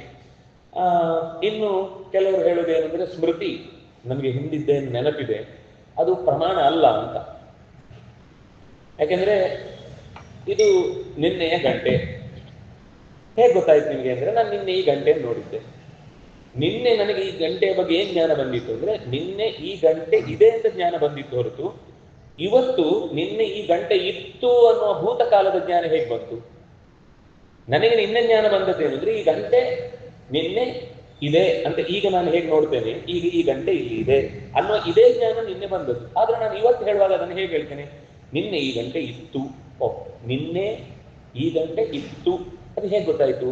ಸ್ಮೃತಿ ಈ ವಿಷಯವನ್ನ ಅಂದ್ರೆ ಸಂಗ್ರಹ ಮಾಡ್ಲಿಕ್ಕೆ ಸಾಧ್ಯ ಇಲ್ಲ, ಅದರಿಂದಾಗಿ ಪ್ರಮಾಣ ಅಲ್ಲ ಅಂತ ಹೀಗೊಂದು ವಾದ. ಅದಕ್ಕೆ ಅಂದ್ರೆ ಅವ್ರು ಹೇಳಿದ್ರು ಸ್ಮೃತಿ ಅನ್ನೋದೇ ಒಂದು ಭ್ರಾಂತಿ ಅಂತ, ಅದು ನಿಮಗೆ ನಿಜವಾದ ತಿಳುವಳಿಕೆಯನ್ನು ಕೊಡಲ್ಲ. ಎಷ್ಟೋ ಸತಿ ಏನೇನೋ ತಿಳುವಳಿಕೆ ಬರಬಹುದು ಅಂತ. ಆದ್ರೆ ಅದಕ್ಕೆ ತತಶ್ಚ ಸಂಸ್ಕಾರ ಸಹಕೃತಂ ಮನಃ ಅನನುಭೂತಮಪಿ ನಿವೃತ್ತ ಪೂರ್ವಾವಸ್ಥಾ ವಿಷಯೀಕುರುವತ್ ಸ್ಮರಣಂ ಜನಯೇತ್ ಇತಿ ಕೋ ದೋಷಃ. ನೀವು ಹೇಳಿದ್ ಸರಿ, ನಿನ್ನೆ ಭೂತದ ನಾಳೆ ಇದನ್ನು ನಾನು ಮತ್ತೆ ನೋಡ್ತೇನೆ, ಆವಾಗ ನನಗೆ ಇವತ್ತು ನೋಡಿದ್ದು ನಾಳೆಗೆ ನೆನಪಿರಬೇಕು ಅನ್ಕೊಂಡ ನಾನು ನಿನ್ನೆ ನೋಡ್ಲಿಲ್ಲ. ನಿನ್ನೆ ನಾನು ನೋಡುವಾಗ ನಾಳೆ ಇದು ಮತ್ತೆ ನೋಡ್ಬೇಕಾಗುತ್ತೆ, ಆವಾಗ ನಾಳೆ ನಾನು ಇದನ್ನೇ ಹೇಳ್ಬೇಕಾಗುತ್ತೆ. ಇಷ್ಟೆಲ್ಲ ಯೋಚನೆ ಮಾಡಿಲ್ಲ. ನನ್ನ ಕೊನೆಯ ದಿವಸ ಉಪನ್ಯಾಸ ದಿವಸ ತಂದಿಟ್ರು, ನಾನು ಮರು ದಿವಸ ಹೇಳಿದೆ ನಾನು ಕೇಳಲಿಕ್ಕೆ, ಹಾಗೇನು ಯೋಚನೆ ಮಾಡಿಲ್ಲ. ಆದ್ರೆ ಇವತ್ತು ನೋಡುವಾಗ ಇದು ನಿನ್ನೆದ್ದೇ, ಚೆನ್ನಾಗಿದೆ ಈ ಗಂಟೆ ಅಂತ ಅಂದಾಗ ಮನಸ್ಸಿನಲ್ಲಿ ನಿನ್ನೆ ಅದೇ ಮನಸ್ಸು ಇವತ್ತು ಇರುವುದಲ್ವಾ. ನಿನ್ನೆ ಯಾವ ಮನಸ್ಸು ನೋಡಿತೋ ಅದೇ ಮನಸ್ಸು ಇವತ್ತು ಕೂಡ ಇರುವುದಾದ್ರಿಂದ ನಿನ್ನೆಯಿಂದ ಇವತ್ತಿನ ತನಕ ನನ್ನ ಮನಸ್ಸು ಕಂಟಿನ್ಯೂಸ್ ಆಗಿ ನನ್ನ ಜೊತೆಗೆ ಇದೆಯಲ್ವಾ. ಅಂದ್ರೆ ನಿನ್ನೆಯ ಸಮಯದಿಂದ ಇವತ್ತಿನ ಸಮಯದ ತನಕ ಕಾಲ ಹೋಗ್ತಾ ಇದೆ ಅನ್ನೋದು ಮನಸ್ಸಿಗೆ ಗೊತ್ತಿದೆ. ಅದಕ್ಕೆ ಸಂಸ್ಕಾರವಶಾತ್ ಅದು ಭೂತಕಾಲವನ್ನ ಹಿಂದಿನ ದಿನದ ಗಂಟೆಯನ್ನು ನೋಡಿದ್ದ ನೆನಪು, ಅದು ನಿನ್ನೆ ನೋಡಿದ್ದು ಅನ್ನುವ ಮನಸ್ಸಿನ ಸಂಸ್ಕಾರ. ಮತ್ತು ಈಗ ಅದೇ ದರ್ಶನ ಮತ್ತೆ ಆಗಿದ್ದಾಗ ನನ್ನ ಮನಸ್ಸು ಯೋಚನೆ, ಇದು ನಿನ್ನೆ ನೋಡಿದ್ದೇ ಗಂಟೆಯನ್ನು ಮತ್ತೆ ನಾನು ಇವತ್ತು ನೋಡ್ತಾ ಇದ್ದೇನೆ. ಮೊನ್ನೆ ಸಿಕ್ಕಿದವರೇ ಇವತ್ತು ಮತ್ತೆ ಸಿಕ್ಕಿದ್ರು. ಮೊನ್ನೆ ಅದೇ ನಾಯಿ ನನಗೆ ಕಚ್ಚಿದ್ದು, ಅದು ಅದರ ಹತ್ರ ಹೋದ್ರೆ ಅದಕ್ಕೊಂದು ಸ್ವಭಾವ ಹಾಗೆ ಇದೆ, ಓಡದವ್ರನ್ನ ಕಂಡ್ರೆ ಅದು ಹಿಡಿಯತ್ತೆ ಅಂತ ವಸ್ತುತಃ ಮೊನ್ನೆ ನೋಡಿದ್ದಾದ್ರೂ ಕೂಡ ಯಾರೋ ಹೇಳಿದ್ರು ಅದರ ಹತ್ರ ಹೋಗುವಾಗ ಅದು ಕಚ್ಚತ್ತೆ ಅಂತ. ಅದನ್ನೇ ನೋಡಿ ನೆನಪಾಯ್ತು, ಓಡ್ಲಿಕ್ಕೆ ಶುರು ಮಾಡುದು. ಅದು ಇನ್ನು ಕಚ್ಚೆಯಲ್ಲಿ ನೀನ್ ಹೆಂಗ್ ಓಡ್ದಿ ಅಂದ್ರೆ ಅದಕ್ಕೊಂದು ಸ್ವಭಾವ ಇದೆ ನಿನ್ನೆ ಹೇಳಿದ್ದ, ಅದು ನನ್ಗೆ ನೆನಪಿದೆ. ಅದಾಗಿ ನಮಗೆ ಸಂಸ್ಕಾರ ಸಹಕೃತವಾದ ಮನಸ್ಸು ಇವತ್ತಿಗೆ ಮತ್ತೆ ಆ ಪ್ರಾಣಿಯ ಅಥವಾ ಒಂದು ವ್ಯಕ್ತಿಯ ಪರಿಚಯ ಆದಾಗ ನಿನ್ನೆ ಒಂದು ವಿಷಯದ ಜೊತೆಗೆ ಇವತ್ತು ನಿನ್ನೆ ನೋಡಿದ್ದೇ ಇವತ್ತು ಮತ್ತೆ ನೋಡ್ತಾ, ಯಾಕಂದ್ರೆ ಅದೇ ಆಕೃತಿ, ಅದೇ ವರ್ಣ, ಅದೇ ಸ್ವರೂಪದ್ದಾಗಿದೆ ಅನ್ನೋದು ಸ್ಪಷ್ಟ ಆದಾಗ ಕೆಲವೊಂದ್ಸರ್ತಿ ತಪ್ಪು ಕಲ್ಪನೆ ಬರ್ಬಹುದು. ನೀವು ಅವರ ಅಂತ ಕೇಳ್ತಾರೆ, ಅಲ್ಲ ಸರ್ ನೀವು ಯಾರನ್ನ ತಪ್ಪು ತಿಳ್ಕೊಂಡಿದ್ದೀರಿ. ಇಲ್ಲ, ನನಗೆ ಮೊನ್ನೆ ನಿಮ್ಮ ಹತ್ರ ಮಾತಾಡೋದಾಗಿದೆ, ಅದು ನಂತರನೇ ಒಬ್ಬಿದ್ದಾರೆ, ಬಹುಶಃ ಅವರನ್ನು ನೀವು ಮಾತಾಡ್ತಿರ್ತೀರಿ, ಅದ್ರೊಳಗೆ ನೀವು ನಾನು ಅವರು ಅಂತ ತಿಳ್ಕೊಳ್ಬಿಡಿ. ಅವ್ರಿಗೊಂದು ಸಾದೃಶ್ಯದ ಅವರಿಗೆ ನೆನಪಾಗಿದ್ದು ಸರಿ, ಅವ್ರಿಗೆ ನೆನಪಿನಲ್ಲಿ ನನ್ನಂಥದ್ದೇ ಒಬ್ಬ ವ್ಯಕ್ತಿಯನ್ನ ಯೋಚನೆ ಮಾಡಿದ್ದು ಸರಿ, ಆದ್ರೆ ವ್ಯಕ್ತಿ ನಾನಿರಲ್ಲ, ನನ್ನ ಹಾಗೆ ಇನ್ನೊಬ್ಬ ಸಾದೃಶ್ಯದಿಂದಾಗಿ ಅಲ್ಲಿ ಕೆಲವೊಂದು ಸರ್ತಿ ತಪ್ಪಾಗಬಹುದು. ಆದ್ರೆ ಅದು ಯಾವಾಗ್ಲೂ ಎಲ್ಲಾ ಕಾಲದಲ್ಲೂ ತಪ್ಪಾಗುದಿಲ್ಲ. ಅದರಲ್ಲಿ ಸ್ಮೃತಿಯು ಕೂಡ ಒಂದು ಪ್ರಮಾಣ. ಅವ್ರು ಯಾಕೆ ಅಷ್ಟಕ್ಕೆ ಒತ್ತು ಕೊಟ್ಟರು ಅಂದ್ರೆ ವೇದ ಮಾತ್ರ ಪ್ರಮಾಣ ಅಂತ ಕೆಲವರು ಹೇಳುವುದು. ವೇದದ ದ್ರಷ್ಟೃಗಳು ಅವರಿಗೆ ಏನೇನು ತತ್ಕಾಲದಲ್ಲಿ ಸಾಮಾಜಿಕವಾದ ವ್ಯವಸ್ಥೆಗೋಸ್ಕರ ಅಮೆಂಡ್ಮೆಂಟ್ಗಳನ್ನು ಮಾಡಿರ್ತಾರೆ ವೇದದಲ್ಲಿ ಕಾಣದೇ ಇರುವುದನ್ನ, ಅದೆಲ್ಲ ಪ್ರಮಾಣ ಅಲ್ಲ ಅಂತ, ಅದೆಲ್ಲ ಅವರವರಿಗೆ ಬೇಕಾದ ಹಾಗೆ ಮಾಡ್ಕೊಂಡಿರ್ತಾರೆ ಅಂತ. ಆದ್ರೆ ಆಚಾರ್ಯ ಹೇಳಿದ್ರೆ ಹಾಗಿಲ್ಲ, ಅವರು ಸಾಮಾಜಿಕ ಹಿತಚಿಂತನೆಯಿಂದಲೇನೆ ಋಷಿಗಳಾಗಿ ಮಂತ್ರ ಕಂಡವರೇ ಮತ್ತೆ ಅವರಿಗೆ ನೆನಪಾದಾಗ ಕೆಲವು ಸಂಗತಿಗಳನ್ನು ಸಂಗ್ರಹಿಸಿಕೊಡ್ತಾರೆ. ಈಗ ಸ್ವಯಂಭುವ ಮನು ಯಾಜ್ಞೀಯ ಮಂತ್ರದ ಉಪನಿಷತ್ತಿನ ದರ್ಶನ ಮಾಡಿದವ. ಯಾವುದು? ಈಶಾವಾಸ್ಯಮಿದಂ ಸರ್ವಂ ಯತ್ಕಿಂಚಿತ್ ಜಗತ್ಯಾಂ ಜಗತ್ ಅಂತನ್ನುವ ಮಂತ್ರ ಈಶಾವಾಸ್ಯ ಉಪನಿಷತ್ತು ಅಂತ ನಾವು ಇವತ್ತು ಹೇಳ್ತೇವೆ. ಅದಕ್ಕೆ ನಿಜವಾದ ಹೆಸರು ಯಾಜ್ಞೀಯ ಮಂತ್ರೋಪನಿಷತ್ತು ಅಂತ. ಯಾಕೆಂದ್ರೆ ಯಜ್ಞನಾಮಕನಾದ ಪರಮಾತ್ಮನನ್ನ ಪರಿಚಯಿಸುವ ಮಂತ್ರಗಳು. ಅವನಿಗೆ ಮೊಮ್ಮಗ ಒಬ್ಬ ಇದ್ದ, ಸ್ವಯಂಭೂ ಮನುವಿಗೆ ಆಕೂತಿ, ಪ್ರಸೂತಿ, ದೇವಹೂತಿ, ಆಮೇಲೆ ಪ್ರಿಯವ್ರತ, ಉತ್ತಾನಪಾದ ಅಂತ 5 ಜನ ಮಕ್ಕಳು. ಅದರಲ್ಲಿ ಆಕೂತಿಗೆ ರುಚಿ ಪ್ರಜಾಪತಿಯಲ್ಲಿ ಹುಟ್ಟಿದ ಮಗ ಯಜ್ಞ, ಅದು ಭಗವಂತನೇ ಹುಟ್ಟುದು. ಆ ಭಗವಂತನನ್ನ ಪ್ರಾರ್ಥಿಸಿ ಅಸುರರೆಲ್ಲ ಅವನ ಮೇಲೆ ದಾಳಿ ಮಾಡಿದಾಗ ಅವನು ಭಗವಂತನನ್ನ ಕೇಳಿಕೊಂಡು ಮಂತ್ರವನ್ನು ಕಾಣ್ತಾನೆ. ಅಸುರರ ದೋಷದಿಂದ ತಾನು ಪರಿಹಾರವನ್ನು ಕಂಡುಕೊಳ್ಳುವುದಕ್ಕೋಸ್ಕರ ಕೇಳ್ತಾನೆ. ಆಗ ಅವನಿಗೆ ಮಂತ್ರ ದರ್ಶನ ಆಗುತ್ತೆ. ಅವನು ಋಷಿ. ಆಮೇಲೆ ಅವನಿಗೆ ಮನ್ವಂತರದ ಅಧಿಪತಿ ಅಲ್ವನು. ಸ್ವಯಂಭುವ ಮನು ಮೊದಲ ಮನ್ವಂತರದ ಅಧಿಪತಿ. ಸ್ವಯಂಭುವ, ಸ್ವಾರೋಚಿಷ, ಉತ್ತಮ, ರೋಚಿಷ ಅಂತ ನಾವು ಇವತ್ತು ನಾವೀಗ 7ನೇ ಮನ್ವಂತರದಲ್ಲಿ ಇದ್ದೇವೆ. ಈಗ ನಾವು ವೈವಸ್ವತ ಮನು ಅನ್ನುವುದು ಈ ಮನ್ವಂತರದ ಅಧಿಪತಿ. ವೈವಸ್ವತ ಮನ್ವಂತರ ಈಗ ನಡೀತಾ ಇದೆ. ಅದರಲ್ಲಿ 28ನೆಯ ಕಲಿಯುಗ. ಆಗ ಸ್ವಯಂಭೂ ಮನುವಿಗೆ ಜವಾಬ್ದಾರಿ ಕೊಟ್ಟಂತೆ ರಾಜ್ಯಭಾರವನ್ನು ಮಾಡುವಾಗ ಆದ ತೊಂದರೆಗೆ ಅವನು ಅದಕ್ಕೊಂದು ರಾಜ್ಯದ ರೂಲ್ಸ್ ಮಾಡಬೇಕು ಅಂತ ಆಯ್ತು. ಅವನಿಗೆ ಎಲ್ರಿಗೂ ಒಂದು ಸಮಾನವಾಗಿ ಅವರವರ ಅಧಿಕಾರ ಯಾವುದು ಗೊತ್ತಾಗುವುದಿಲ್ಲ. ನಮ್ಮ ಸ್ವಭಾವ ಏನು, ಅದಕ್ಕೆ ತಕ್ಕ ಅಧಿಕಾರವನ್ನು ಹೇಗೆ ಹಂಚಬೇಕು ಅಂತ ಅವನು ಅದನ್ನು ಸ್ಮೃತಿ ಮಾಡಿದ. ಅದನ್ನೇ ಮನುಸ್ಮೃತಿ ಅಂತ ಕರೆಯುವುದು. ಅದು ಮತ್ತೆ ಮಧ್ಯದಲ್ಲಿ ಏಕೆಂದ್ರೆ ಮನ್ವಂತರದಿಂದ ಮನ್ವಂತರಕ್ಕೆ ಬರುವಾಗ ಮಧ್ಯದಲ್ಲಿ ಸ್ವಲ್ಪ ಕಾಲದ ಗ್ಯಾಪ್ ಬರುತ್ತೆ. ಆವಾಗ ನೆಕ್ಸ್ಟ್ ಮನು ಅದನ್ನು ಮತ್ತೆ ಸಂಗ್ರಹ ಮಾಡಿ ಋಷಿಗಳ ಮೂಲಕ ಲೋಕಕ್ಕೆ ಕೊಡ್ತಾನೆ. ಅಂದ್ರೆ ಪ್ರತಿ ಸರ್ತಿಯು ಅದು ಆಯಾ ಕಾಲಕ್ಕೆ ಎಷ್ಟು ಬೇಕೋ ಅಷ್ಟು ಕಮ್ಮಿ ಆಗ್ತಾ ಬರುತ್ತೆ. ಯಾಕೆಂದ್ರೆ ಕೃತಯುಗದಲ್ಲಿ ಮಾಡಿದ ಎಲ್ಲಾ ಧರ್ಮಗಳನ್ನ ಕಲಿಯುಗದಲ್ಲಿ ಆಚರಣೆ ಮಾಡ್ಲಿಕ್ಕೆ ಆಗುದಿಲ್ಲ. ಅದರಿಂದ ಅದು ಕಾಲಕ್ಕೆ ಬಂದಾಗ ಸ್ವಲ್ಪ ಕಮ್ಮಿ ಆಗುತ್ತೆ. ಆದ್ರೂ ಮತ್ತೆ ಕಲಿಯುಗಕ್ಕಾಗುವಾಗ ಮತ್ತು ಕೆಲವು ಅಮೆಂಡ್ಮೆಂಟ್ಗಳನ್ನ ಪರಾಶರ ಸ್ಮೃತಿ ಅಂತ, ಕೆಲವು ಪರಾಶರ ಸ್ಮೃತಃ ಅಂತ ಹೇಳ್ತಾರೆ. ಅಂದ್ರೆ ಸ್ಮೃತಿಗಳು ತತ್ತತ್ಕಾಲದಲ್ಲಿ ಜನರ ನಿತ್ಯ ಜೀವನಗಳಿಗೆ ಅನುಕೂಲಕರವಾದಂತಹ ಮಾಹಿತಿಗಳನ್ನು ಕೊಡ್ಲಿಕ್ಕೋಸ್ಕರ ಅಮೆಂಡ್ಮೆಂಟ್ಗಳಾಗ್ತಾ ಹೋಗ್ತವೆ. ಈಗ ಕೆಲವೊಂದು ಸರ್ತಿ ಶಿಕ್ಷೆ ಕೊಡುವಾಗ 350 ವರ್ಷ ಶಿಕ್ಷೆ ಅಂತ ಅವನಿಗೆ ಜೈಲು ಹಾಕಿದ್ರೆ ಬದುಕುದೇ 100 ವರ್ಷ. ನೀವು 350 ವರ್ಷ ಶಿಕ್ಷೆ ಕೊಡುದು ಅಂದ್ರೆ ಏನರ್ಥ? ಆಗ ನೀವು ಅದನ್ನ ಜೀವಾವಧಿ ಶಿಕ್ಷೆ ಅಂತ ಮಾಡಿದ್ರೆ ಎಷ್ಟು ಜೀವಿತಾವಧಿ ಇದೆಯೋ ಅಲ್ಲೇ ತನಕ ಅವನಿಗೆ ಮರಣ ಅಂತ. ಅದರಲ್ಲೂ ವಸ್ತುತಃ 14 ವರ್ಷ ಅಂತ ಲೆಕ್ಕ ಅದು. ಯಾಕಂದ್ರೆ ಒಬ್ಬ ಮನುಷ್ಯನಿಗೆ 14 ವರ್ಷದ ನಂತರವೂ ಅದೇ ತರ ಇರಲ್ಲ. ಮನುಷ್ಯ ಬದಲಾಗ್ತಾನೆ, ತಿದ್ದಿಕೊಳ್ಬಹುದು, ಅವನಿಗೆ ಮತ್ತೆ ಸರಿಯಾಗಿ ಬದುಕಬೇಕು ಅಂತ ಅನ್ನಿಸ್ಬೋದು. ಅಂತ ಸಂದರ್ಭ ನಡತೆ ನೋಡಿ 14 ವರ್ಷ ಆದ್ಮೇಲೆ ಜೀವಾವಧಿ ಆಗಿದ್ರು ಕೂಡ ಅವನನ್ನು ಬಿಡ್ತಾರೆ. ಅಂದ್ರೆ ಈ ರೀತಿ ಒಂದು ಸ್ಮೃತಿ ಎನ್ನುವುದು ಶಾಸ್ತ್ರದಲ್ಲಿ ಬಹಳ ಮುಖ್ಯವಾದ ವಿಷಯ. ನಿನ್ನೆ ಪಾಠ ಕೇಳಿದ್ದನ್ನ ಇವತ್ತು ಮತ್ತೆ ನೆನಪಿಸ್ಕೊಂಡು ನಿನ್ನೆ ಜೊತೆಗೆ ಇವತ್ತಿದ್ದು ಸೇರಿಸ್ಕೊಂಡ್ರೆ ಸ್ವಲ್ಪ ಹೆಚ್ಚಿನ ವಿಷಯ ಗೊತ್ತಾಗುತ್ತೆ ಅಂತ ನಾವು ಅನ್ಕೊಂಡ್ರೆ ನಿನ್ನೆ ನೀವು ನೆನಪಿಟ್ಕೊಂಡು ವೇಸ್ಟ್ ಅಂದ್ಬಿಟ್ರೆ ಮಕ್ಕಳ ಬೆಳವಣಿಗೆ ಇರುವುದೇ ನಿನ್ನೆ ಕಲ್ತ ಸಂಖ್ಯೆ, ಮೊನ್ನೆ ಕಲ್ತ ಅಕ್ಷರಗಳು ನೆನಪಿದ್ರೆ ಇವತ್ತು ಸೂತ್ರ ಮಾಡ್ಬೋದು. ಆ ಕಡೆ ಮೊನ್ನೆಗೆ ನಿನ್ನೆಗೆ ಇವತ್ತಿಗೆ ಅಂದ್ರೆ ಕಲಿಯುವುದೇನು? ನೆನಪು ಅನ್ನೋದು ಇರುವುದ್ರಿಂದಲೇ ಕಲಿಕೆ ಅನ್ನೋದು ಸುಲಭ. ಹಾಗಾಗಿ ಸ್ಮೃತಿ ಅತ್ಯಂತ ಮುಖ್ಯವಾದ ಪ್ರಮಾಣ ಅಂತ ಅಲ್ಲಿ ನಿರೂಪಣೆ ಮಾಡ್ತಾರೆ ಪ್ರಮಾಣ ಪದ್ಧತಿಯಲ್ಲಿ. ಆ ನಂತರ ಜಗತ್ತಿನಲ್ಲಿ ಒಂದು ವಿಷಯವನ್ನ ಒಪ್ಪಿಕೊಳ್ಳುವಾಗ, ಈಗ ನಾನಿಲ್ಲಿ ಕೂತಿದ್ದೇನೆ ಅಂತ ಬಹಳ ಭರವಸೆಯಿಂದ ಕೂತಿದ್ದೇನೆ. ಹೇಗೆ ಗೊತ್ತಾಯ್ತು ನೀನು ಗಟ್ಟಿಯಾಗಿ ಕೂತಿದ್ದೀನಿ, ನಾನು ಇಲ್ಲಿ ಕೂತದ್ದು ನನಗೇನು ಇನ್ನು ತೊಂದರೆ ಆಗಿಲ್ಲ ಅಂತ ಹೇಗೆ ಗೊತ್ತಾಯ್ತು ಅಂದ್ರೆ, ನಾನೇನಾದ್ರೂ ಕಾಲ್ ಚೆಕ್ ಮಾಡಿಲ್ಲ, ಅಥವಾ ಇದು ಯಾವ ಮರ ಅಂತ ನಾನು ಟೆಸ್ಟ್ ಮಾಡಿಸಿಲ್ಲ, ಅಥವಾ ನಿಮ್ಮನ್ನು ಕೇಳಲಿಲ್ಲ ಸರ್ಟಿಫಿಕೇಟ್ ಇದಕ್ಕೆಲ್ಲ ಏನು ಬೀಳದ ಹಾಗೆ ವ್ಯವಸ್ಥೆ ಮಾಡಿದಿಲ್ಲ ಅಂತೇನು ಕೇಳಲಿಲ್ಲ. ನಂಗೆ ನಂಬಿಕೆ ಇದೆ. ಯಾಕೆಂದ್ರೆ ಸಾಕ್ಷಿ ಅದನ್ನು ಸಹಕರಿಸ್ತಾ ಇದೆ. ನನ್ನೊಳಗೆ ಸಾಕ್ಷಿ ಹೇಳುತ್ತೆ ಇಲ್ಲ ಇದು ಗಟ್ಟಿ ಇದೆ ಅಂತ ಅನ್ನೋದು. ಯಾಕಂದ್ರೆ ನಿನ್ನೆಯೂ ಕೂತಿದ್ದಾರೆ, ಈ ಹಿಂದೆಯೂ 16 ವರ್ಷಗಳಿಂದ ಕೂತವರೆಲ್ಲ ಗಟ್ಟಿಯಾಗೇ ಇದ್ದಾರೆ. ಆದ್ರಿಂದ ಒಳಗಿನಿಂದ ಮನಸ್ಸು ಬೇರೆ ನೆಗೆಟಿವ್ ಆದ ಯಾವುದೇ ತರದ ಪ್ರಾಬ್ಲಮ್ಗಳನ್ನ ತೋರಿಸ್ತಾ ಇಲ್ಲ. ಅದರಿಂದಾಗಿ ನಂಬಿ ಕೂತ್ಕೊಳ್ಳಿಕ್ಕಾಗುತ್ತೆ. ಕೆಲವೊಂದು ಸಲ ಏನಾಗುತ್ತೆ ಅಂದ್ರೆ ಕೂತಿರ್ತಾರೆ, ಎದ್ದು ಏನೋ ನೋಡಿ ಮತ್ತೆ ಕೊಡುವಷ್ಟರಲ್ಲಿ ಅವ್ರಿಗೆ ನಂಬಿಕೆ ಅಂದ್ರೆ ಕುರ್ಚಿ ಇದೆ ಅಂತ ತಲಹರಟೆಗಳು ಯಾರೋ ಕುರ್ಚಿ ತೆಗೆದು ಬಿಡ್ತಾರೆ. ಅವನಿಗೆ ಕೂಡುವ ತನಕ ತಲೆಯಲ್ಲಿ ಏನಿದೆ ಅಂದ್ರೆ ನಾನು ಈಗ ಕೂತಿ ಎದ್ದದ್ದಾದ್ಮೇಲೆ ಮತ್ತೆ ಕುರ್ಚಿ ಇದೆ ಅಂತ ಅನ್ಕೊಂಡು ಆ ಹೊತ್ತಿಗೆ ಕೂಡುವಾಗ ತೆಗೆದ್ಬಿಟ್ಟಿದ್ದಾರೆ, ಬಿದ್ದ. ಅಯ್ಯೋ ದೇವರೇ, ನಾನು ನೋಡಿ ಕೂಡ್ಬೇಕಿತ್ತು ಅಂತ ಒಂದು ಕ್ಷಣ ಅವನಿಗೆ ಅನ್ನಿಸುತ್ತೆ. ಆದ್ರೆ ಹಾಗಾದ್ರೆ ಮತ್ತೆ ಯಾಕೆ ಕೂತ ನೋಡದೆ ಅಂದ್ರೆ ಅವನಿಗೆ ಹಿಂದೆ ಇಷ್ಟು ಹೊತ್ತು ಕೂತಿದ್ದೇನೆ ಆಗಿದ್ರಿಂದ ಇರುತ್ತೆ ಅಂತ ಒಂದು ನಂಬಿಕೆ ಇತ್ತು. ಆದ್ರೆ ಸಾಕ್ಷಿ ಇರುವುದನ್ನು ಸರಿಯಾಗಿ ಗಮನಿಸುತ್ತೆ. ಆದ್ರೆ ಯಾವುದಾದ್ರೂ ಮಧ್ಯದಲ್ಲಿ ಬೇರೆ ಒಂದು ತೊಡಕು ಬಂದಾಗ ಅದು ಸುಮ್ಮನಿರುತ್ತೆ. ಆಮೇಲೆ ಹೇಳುತ್ತೆ, ಇಲ್ಲ ಅಲ್ಲಿ ಕುರ್ಚಿಯಲ್ಲಿ ಬಿದ್ದಿದ್ದಿ, ಈಗ ನೆಲದಲ್ಲಿ ಕೂತಿದ್ದಿ, ಕುರ್ಚಿಯಲ್ಲಿ ಕೂತಿಲ್ಲ ಅಂತ ಆಮೇಲೆ ಜ್ಞಾನ ಬರುತ್ತೆ. ಈಗ ನಾವು ಕೈ ಆಡಿಸ್ತೇವೆ, ನಮ್ಗೆ ಆಕಾಶ ಕಾಣಿಸ್ತಿಲ್ಲ ಆದ್ರೂ ನಾವು ಕೈ ಆಡಿಸ್ತೇವೆ. ಹೇಗೆ ಅಂದ್ರೆ ಬೇರೆ ಏನು ವಸ್ತು ಇಲ್ಲ ಆದ್ರೆ ನನಗೆ ಆಕಾಶ ಇದೆ ಅಂತ ಅನ್ನೋದು ಕನ್ಫರ್ಮ್ ಆಗುತ್ತೆ. ಅದು ಸಾಕ್ಷಿ ಗ್ರಹಿಸುವುದು. ಈ ಸಾಕ್ಷಿ ಅಂತ ಅನ್ನೋದು ಜೀವನಿಗೆ ಪ್ರಮಾಣ. ನೀರು ಕುಡಿದ ಮೇಲೆ ಬಾಯಾರಿಕೆ ಹೋಗುತ್ತೆ. ಹೇಗ್ರಿ ಪ್ರಮಾಣ ಅಂದ್ರೆ ನಿಮ್ಗೆ ತೃಷ ಪರಿಹಾರ ಆಗಿದೆ ಅನ್ನೋದಕ್ಕೆ ಏನ್ ಸಾಕ್ಷಿ? ಇನ್ನು ಕುಡೀರಿ ನೀರು. ಸರಿ, ನಮ್ಗೆ ಗೊತ್ತು ನನಗೆ ತೃಷ ಪರಿಹಾರ ಆಗಿದೆ, ಸಮಾಧಾನ ಆಯ್ತು, ತೃಪ್ತಿ ಆಯ್ತು, ಇನ್ನು ಹಾಕ್ಬೇಡಿ. ಮಂಡಿಗೆ ಮಾಡಿಸಿದ್ದಾರೆ ಅಂತ ಹಾಕಿದ್ರು 4-5 ಸರ್ತಿ. ಇಲ್ಲರಿ ಇನ್ನು ಆಗಲ್ಲ, ಎಲೆ ಮೇಲೆ ಮಲಗಿದ್ರು ಇನ್ನು ಬೇಡ ಅಂತ.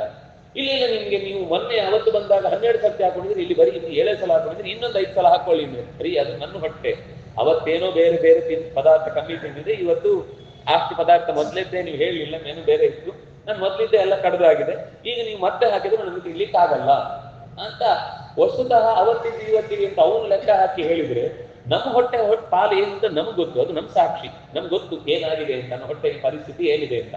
ಅದ್ರಾಗೆ ಆ ಸಾಕ್ಷಿ ಅಂತ ಅನ್ನೋದು ಶುದ್ಧವಾಗಿದ್ದಾಗ ಅತ್ಯಂತ ಪ್ರಮಾಣವಾಗಿರುತ್ತೆ. ಎಲ್ಲಿಯಾದ್ರೂ ಬಾಧಕಗಳಿದ್ದಾಗ ಅದು ಸುಮ್ಮನಿರುತ್ತೆ. ಬಾಧಕಗಳು ಹೋದ್ರೆ ಮತ್ತೆ ವಾಪಸ್ಸು ತನ್ನ ವಿಷಯವನ್ನ ಪರಿಗ್ರಹಿಸುತ್ತೆ. ಹಾಗಾಗಿ ಸಾಕ್ಷಿ ಅಂತ ಅನ್ನೋದು ಜೀವನ ಒಂದು ಪ್ರಧಾನವಾದ ಪ್ರಮಾಣದ ಸಂಗತಿ. ಅದು ಪ್ರತ್ಯಕ್ಷದಲ್ಲೇ ಬರುತ್ತೆ. ಈ ಸಾಕ್ಷಿಗಳು ಪ್ರತಿ ವ್ಯಕ್ತಿ ಭಿನ್ನ. ಎಲ್ರಿಗೂ ಎಲ್ಲವನ್ನೂ ಕೂಡ ಒಂದೇ ಸರ್ತಿ ಪರಿಗ್ರಹಿಸ್ಲಿಕ್ಕೆ ಆಗುತ್ತೆ ಅಂತ ಹೇಳಿ ಬರುವುದಿಲ್ಲ. ಅಂದ್ರೆ ಈಗ ಅವರವರ ಹೊಟ್ಟೆ ಪಾಡಿದ್ದು ಅವರವರಿಗೆ ಗೊತ್ತಾಗುತ್ತೆ. ಆದ್ರೆ ಎಲ್ಲರಿಗೂ ಒಂದೇ ತರ ಒಂದು ವಿಷಯದ ತಿಳುವಳಿಕೆ ಬರಬೇಕು ಅಂತೇನಿಲ್ಲ. ಆದ್ರಿಂದ ಆ ರೀತಿಯಾಗಿ ಪ್ರಮಾಣ ಎರಡು ರೀತಿಯಲ್ಲಿ, ಬಾಹ್ಯ ಪ್ರತ್ಯಕ್ಷ ಮತ್ತು ಆಂತರ ಪ್ರತ್ಯಕ್ಷ ಅಂತ. ಆಂತರದಲ್ಲಿ ಮತ್ತೆರಡು, ಮನಸ್ಸಿನ ಪ್ರತ್ಯಕ್ಷ ಮತ್ತು ಸಾಕ್ಷಿಯ ಪ್ರತ್ಯಕ್ಷ ಅಂತ. ಮನಸ್ಸಿನ ಪ್ರತ್ಯಕ್ಷ ಕೆಲವೊಂದು ಮೋಸ ಹೋಗ್ಬೋದು, ಆದ್ರೆ ಸಾಕ್ಷಿಯ ಪ್ರತ್ಯಕ್ಷ ಇಲ್ಲ. ನನಗೆ ತುಂಬಾ ಒಳಗಿನಿಂದ ಅನ್ನಿಸ್ತಾ ಇದೆ ಇಲ್ಲೇನೋ ಮೋಸ ಆಗಿದೆ. ಅವನಿಗೆ ಏನೂ ಗೊತ್ತಿಲ್ಲ, ಅದಕ್ಕೆ ಕಾರಣಗಳು ಗೊತ್ತಿಲ್ಲ, ಅದಕ್ಕೆ ಕ್ಲೂಗಳು ಸಿಕ್ಕಿಲ್ಲ. ಆದ್ರೆ ಅವನ ಒಳಗಿನಿಂದ ತುಂಬಾ ಅನ್ನಿಸ್ತಾ ಇರುತ್ತೆ, ಇಲ್ಲ ಈ ಮನುಷ್ಯನಿಂದ ಏನೋ ಒಂದು ಎಡವಟ್ಟಾಗಿದೆ, ಬಹುಶಃ ಅದು ಈಗ ಗೊತ್ತಾಗ್ತಾ ಇಲ್ಲ, ಮುಂದೆ ಯಾರಾದ್ರೂ ಅದನ್ನು ರಿವೀಲ್ ಮಾಡಿದ್ರೆ ಗೊತ್ತಾಗುತ್ತೆ ಅಂತಾನೆ. ಆದ್ರೆ ಮನಸ್ಸು ಹಾಗಲ್ಲ. ಅವನು ಚಂದ ಮಾತಾಡಿದ ಅಂದ ತಕ್ಷಣ ತುಂಬಾ ಖುಷಿ ಪಟ್ಟು ಅವನೇ ಸರ್ವಸ್ವ ಅನ್ಕೊಂಡು ಅವನನ್ನೇ ಬರವಾಗಿ ನಂಬಿ ಎಲ್ಲ ಅವನ ತಲೆ ಮೇಲೆನೆ ಹಾಕಿ ಕೊನೆಗೆ ಅವನ ತಲೆ ಮೇಲೆ ಎಲ್ಲವನ್ನು ಹಾಕಿ ಹೋಗ್ತಾನೆ. ಆಗ ಗೊತ್ತಾಗುತ್ತೆ, ಅಯ್ಯೋ ನಾನು ಅವನನ್ನು ಬಹಳವಾಗಿ ನಂಬಿಬಿಟ್ಟೆ, ಎಲ್ಲರೂ ಹಾಗೆ ಹೇಳಿದ್ರು, ಅವನು ಬಹಳ ಡೋಂಗಿ ಅಂತ, ಆದ್ರೂ ನನಗೆ ಅವ್ನ ಮಾತು ಕೇಳಿ ನಂಬಿಬಿಟ್ಟೆ ಅಂತ. ಆಮೇಲೆ ಮತ್ತೆ ಮನಸ್ಸು ಚಿಗಿದುಕೊಳ್ಳುತ್ತೆ, ಸರಿ ತಪ್ಪು ವಿಷಯಗಳ ಬಗ್ಗೆ ನಾನು ನಿರ್ಧಾರ ಮಾಡುವಲ್ಲಿ ಸೋತೆ ಅಂತ. ಆದ್ರೆ ಸಾಕ್ಷಿ ಒಳಗಿನಿಂದ ಹೇಳ್ತಿರುತ್ತೆ, ಇಲ್ಲ ಇಲ್ಲೇನೋ ಸ್ವಲ್ಪ ಹೆಚ್ಚು ಕಮ್ಮಿ ಇದೆ ಅಂತ. ಆದ್ರೆ ಮನಸ್ಸು ಅದನ್ನು ಕೆಲವೊಮ್ಮೆ ಬೇಡ ಅಂತ ನಿರಾಕರಣೆ ಮಾಡುತ್ತೆ. ಕೆಲವೊಂದು ಸರ್ತಿ ತಪ್ಪು ಕೆಲಸ ಮಾಡುವಾಗ ಒಳಗಿನ ಮನಸ್ಸು ಹೇಳ್ತಾ ಇರುತ್ತೆ, ಒಂದು ಒಳ ಸಾಕ್ಷಿ ಹೇಳ್ತಾ ಇರುತ್ತೆ. ಆದ್ರೆ ಮನಸ್ಸು ಹೇಳುತ್ತೆ, ಯಾರಿಲ್ಲಲ್ಲ, ಸಿಸಿ ಕ್ಯಾಮರಾ ಉಂಟಾ, ಇಲ್ಲ, ಹಾಗಿದ್ರೆ ನಡೆಸ್ಬಿಡೋಣ. ಆದ್ರೆ ಅಲ್ಲಿ ಒಳಗಿಂದ ಕೂತವನ್ ಕನ್ನಡಿ ಒಳಗೆ ಆ ಕಡೆ ಕೂತವನ್ ಕಾಣಿಸ್ತಿಲ್ಲ ನಿಮ್ಗೆ. ಏನಂದ್ರೆ ಯಾರು ಇಲ್ಲ ಅನ್ಕೊಂಡು ತೆಗ್ದ. ಅವ್ರು ಹೊರಗೆ ಹೋಗೋರು ಬಂದ್ರು, ಏನ್ ಹಿಡ್ಕೊಂಡು ಹೋಗ್ತಾ ಇದ್ದಿ? ಅಲ್ಲ ಅದು ಏನಿಲ್ಲ, ಸುಮ್ಮನೆ ಕೌಳೋಣ ಅಂತ ಬಂದೆ ಅಷ್ಟೇ, ನೀವು ನಿಮ್ದ ಸರಿ ಮತ್ತೆ ಇಡೋ ಕಾರ್ಯಕ್ರಮ ಆಗುತ್ತೆ. ಅದು ಮನಸ್ಸು ಒಂದ್ಸರ್ತಿ ಒಳಗಿನಿಂದ ಸಾಕ್ಷಿ ಹೇಳಿದ್ರು ಕೂಡ ಮನಸ್ಸು ಹೊರಗಿನಿಂದ ಅದು ತೊಂದ್ರೆ ಇಲ್ಲ, ಯಾರಿಲ್ಲಲ್ಲ ಅಂತ ಲಾಜಿಕ್ಗಳನ್ನು ಹುಡುಕಿ ಹೊತ್ಕೊಂಡು ಹೋಗೋದು ಮಾಡುತ್ತೆ. ಆಮೇಲೆ ಮತ್ತೆ ಇನ್ನೊಂದೇನಾದ್ರೂ ಬಾಧಕ ತಡೆ ಬಂದಾಗ ವಾಪಸ್ ಇಟ್ಟು ಮತ್ತೆ ಸುಮ್ಮನಾಗ್ತಾನೆ. ಹೀಗೆ ಸಾಕ್ಷಿ ಅಂತ ಅನ್ನೋದು ಅಂದ್ರೆ ಪ್ರಮಾಣಗಳು ಅಂತ ಅನ್ನೋದು 3 ತರ. ಒಂದು ಬಾಹ್ಯ, ಇನ್ನೊಂದು ಆಂತರ. ಆಂತರದಲ್ಲಿ ಮತ್ತೆರಡು, ಒಂದು ವೃತ್ತಿಜ್ಞಾನ, ಒಂದು ಸಾಕ್ಷಿ ಜ್ಞಾನ ಅಂತ. ವೃತ್ತಿಜ್ಞಾನ ಅಂದ್ರೆ ಮನಸ್ಸಿನಿಂದ ಬಂದದ್ದು, ಅದು ಹೋಗುತ್ತೆ. ಯಾವುದು ಮನಸ್ಸಿನಿಂದ ಬಂದಿರುತ್ತೆ, ಸೂಕ್ಷ್ಮ ಏನು ಅಂದ್ರೆ ವಸ್ತುತಃ ಜೀವನಿಗೆ ಹೊಸತ್ತು ಯಾವುದು ಬರುವುದಿಲ್ಲ. ಜೀವನದಲ್ಲಿ ಏನು ಸ್ವಭಾವದಲ್ಲಿ ಒಂದು ಜ್ಞಾನ ಇದೆ, ಅದು ಹೊರಗಿನಿಂದ ಮತ್ತೆ ನೀವು ಇಂಜೆಕ್ಟ್ ಮಾಡ್ಲಿಕ್ಕೆ ಆಗುವಂಥದ್ದಲ್ಲ. ಆದ್ರೆ ಆ ಸಾಕ್ಷಿಯನ್ನ ಈಗ ಅದು ಹೊರಗಿನ ಇಂದ್ರಿಯಗಳೆಲ್ಲ ಮುಚ್ಚಿಬಿಟ್ಟಿದ್ದಾವೆ. ಅದರಿಂದಾಗಿ ಈ ಶರೀರ, ಈ ಒಳಗಿನ ನಮ್ಮದೇ ಆದ ಕೆಲವು ತಪ್ಪು ಕಲ್ಪನೆಗಳು, ಇದೆಲ್ಲ ಸಾಕ್ಷಿಯನ್ನು ಮುಚ್ಚಿದೆ ಆದ್ಮೇಲೆ ಮನಸ್ಸು ಕೆಲಸ ಮಾಡ್ತಾ ಇರುತ್ತೆ. ನಮ್ಗೆ ಯಾವಾಗ ಮನಸ್ಸು ಕೆಲಸ ಮಾಡುದು, ಯಾವಾಗ ಸಾಕ್ಷಿ ಕೆಲಸ ಮಾಡುದು, ಇದು ಪಕ್ಕ ಗೊತ್ತಾಗುದಿಲ್ಲ. ಅದು ಮನಸ್ಸು ಅಡ್ಡ ಮಾಡಿ ಎಲ್ಲ ತನ್ನ ಹಾರಾಟದಿಂದ ನಮ್ಮನ್ನ ಮಲಗಿಸಿಬಿಡುತ್ತೆ. ಆದ್ರೆ ಯಾವಾಗ ವೃತ್ತಿ ಜ್ಞಾನ ಅಂತಂದ್ರೆ ಮನಸ್ಸಿನಿಂದ ಜ್ಞಾನ ಬಂದದಿದೆ, ಅದು ಬಿಡುಗಡೆಯ ಸಂದರ್ಭ ಬಂದಾಗ, ಲಿಂಗದೇಹ ಭಂಗ ಆಗುವಾಗ ಆ ವೃತ್ತಿ ಜ್ಞಾನಗಳೆಲ್ಲ ಹೋಗುತ್ತೆ. ಸ್ವರೂಪಭೂತವಾದ ಜೀವನ ಜ್ಞಾನ ಏನಿದೆ ಅದು ಸ್ವತಃ ಏನಂತಾರೆ ಸ್ವಯಂ ಜ್ಯೋತಿ. ಜೀವ ಅನ್ನೋದು ಸ್ವಯಂ ಜ್ಯೋತಿ. ಅದಕ್ಕೆ ಆ ಜ್ಯೋತಿ ಒಳಗಿದೆ ಅಂತ ತಿಳ್ಕೊಳ್ಳಿಕ್ಕೆ ಹೊರಗಿನಿಂದ ಈ ಘರ್ಷಣೆ ಅನ್ನೋದು ಹೆಲ್ಪ್ ಮಾಡುತ್ತೆ. ಇವನ ಸಾಕ್ಷಿಯ ಜ್ಞಾನವನ್ನು ಗಟ್ಟಿ ಮಾಡಲಿಕ್ಕೆ ಹೊರಗಿನಿಂದ ವೃತ್ತಿ ಜ್ಞಾನವು ಅದೇ ಬಂದು ಸಾಕ್ಷಿಯಲ್ಲೇ ಇರುವ ಜ್ಞಾನಕ್ಕೆ ಅದು ಪೂರಕವಾಯಿತು ಅಂತಂದಾಗ ಹೊರಗಿನ ವಿಷಯಗಳೆಲ್ಲ ಪ್ರಾಮಾಣಿಕವಾಗಿ ಸ್ವೀಕಾರ ಆಗುತ್ತೆ. ಯಾವಾಗ ಇಲ್ಲಿ ಜ್ಞಾನ ಇಲ್ಲ, ನೀವು ಹೊರಗಿನಿಂದ ಏನೇ ಪ್ರಯತ್ನ ಮಾಡಿದ್ರು ಕೂಡ ಇದು ಒಳಗೆ ಒಪ್ಕೊಳ್ಳುವುದೇ ಇಲ್ಲ. ಮತ್ತೆ ಅದು ನಾಯಿ ಬಾಲ ಡೊಂಕೆ ಅಂತ ಸ್ವಲ್ಪ ಹೊತ್ತಾದ್ಮೇಲೆ ಮತ್ತೆ ಅದೇ ಪ್ರಕಾರ ತನ್ನ ಸ್ವಭಾವನ್ನೇ ವ್ಯಕ್ತಪಡಿಸುತ್ತೆ. ಅದನ್ನಾಗಿ ಪ್ರತಿ ವ್ಯಕ್ತಿಗಳಿಗೂ ಜೀವ ಹೇಗೆ ಭಿನ್ನವೋ ಹಾಗೆ ಅದರ ಸಾಕ್ಷಿ ಜ್ಞಾನವೂ ಕೂಡ ಭಿನ್ನವಾಗುತ್ತೆ. ಎಲ್ಲದಕ್ಕಿಂತ ಜ್ಞಾನದಲ್ಲಿ ಕೊರತೆಯೇ ಇಲ್ಲದೆ ಇರುವ ಪೂರ್ಣ ಜ್ಞಾನ ಯಾವುದು ಅಂದ್ರೆ ಈಶ ಜ್ಞಾನ, ಪರಮಾತ್ಮನ ಜ್ಞಾನ ಅನ್ನೋದು ಪರಿಪೂರ್ಣ. ಅದರ ನೆಕ್ಸ್ಟ್ ಯಾವುದು ಅಂದ್ರೆ ಲಕ್ಷ್ಮೀ ಜ್ಞಾನ. ಅದರ ನೆಕ್ಸ್ಟ್ ಇದೆರಡರಲ್ಲಿ ಮತ್ತೆ ಹೊಸ್ತು ಜ್ಞಾನ ಬರುವುದು ಹೋಗುವುದು ಅಂತಿಲ್ಲ. ಆಮೇಲೆ ಪ್ರಾಣನದ್ದೇನಿದೆ, ಪ್ರಾಣನಿಂದ ಮುಂದೆ ಹೋಗ್ತಾ ಸ್ವಲ್ಪ ಸ್ವಲ್ಪ ಸ್ವಲ್ಪ ಸ್ವಲ್ಪ ರೇಷಿಯೋ ಕಮ್ಮಿ ಆಗ್ತಾ ಬರುತ್ತೆ. ಪ್ರಾಣನಿಗೆ ಹೀಗೆ ಕೂತಿದ್ದಾಗ ಏನಿಲ್ಲ, ಆದ್ರೆ ಇದರ ಬಗ್ಗೆ ತಿಳ್ಕೊಳ್ಬೇಕು ಅಂತ ಒಂದು ಕ್ಷಣ ಅನ್ನಿಸಿದ ತಕ್ಷಣ ಆ ಜ್ಞಾನ ಬರುತ್ತೆ.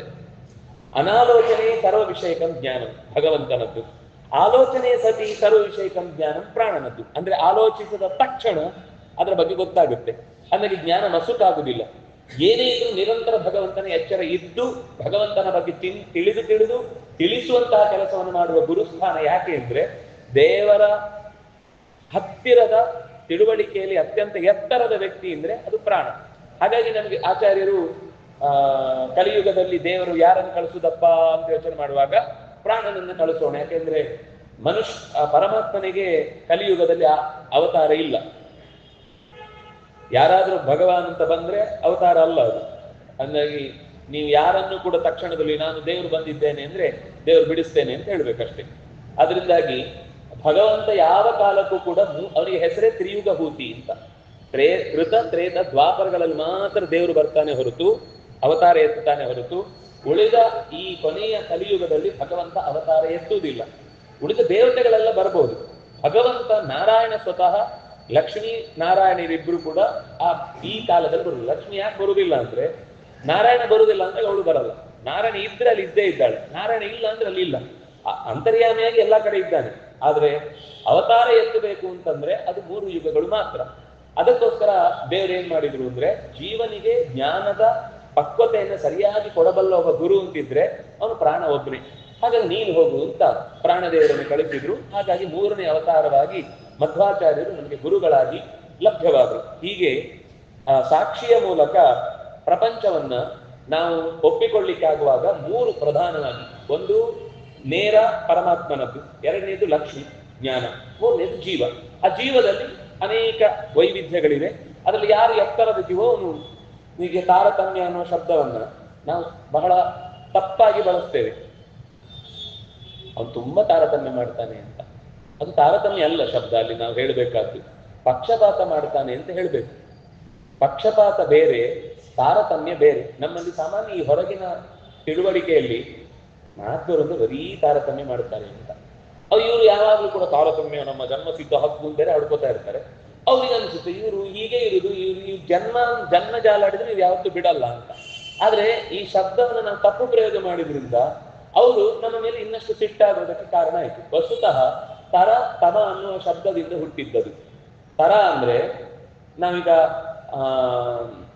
ನಾವು ಗುಡ್, ಬೆಟರ್, ಬೆಸ್ಟ್ ಅಂತ ಹೇಳ್ತೇವೆ ಹೇಗೋ ಹಾಗೆ ಅದರ ಒಂದು ಕ್ರಮದಿಂದ ಮತ್ತೊಂದು ಕ್ರಮಕ್ಕೆ ಹೆಚ್ಚಿನ ಗುಣಗಳನ್ನು ಹೇಳುವಾಗ ಅದನ್ನು ಆ ಕ್ರಮದಲ್ಲಿ ಬಳಸ್ತೇವೆ.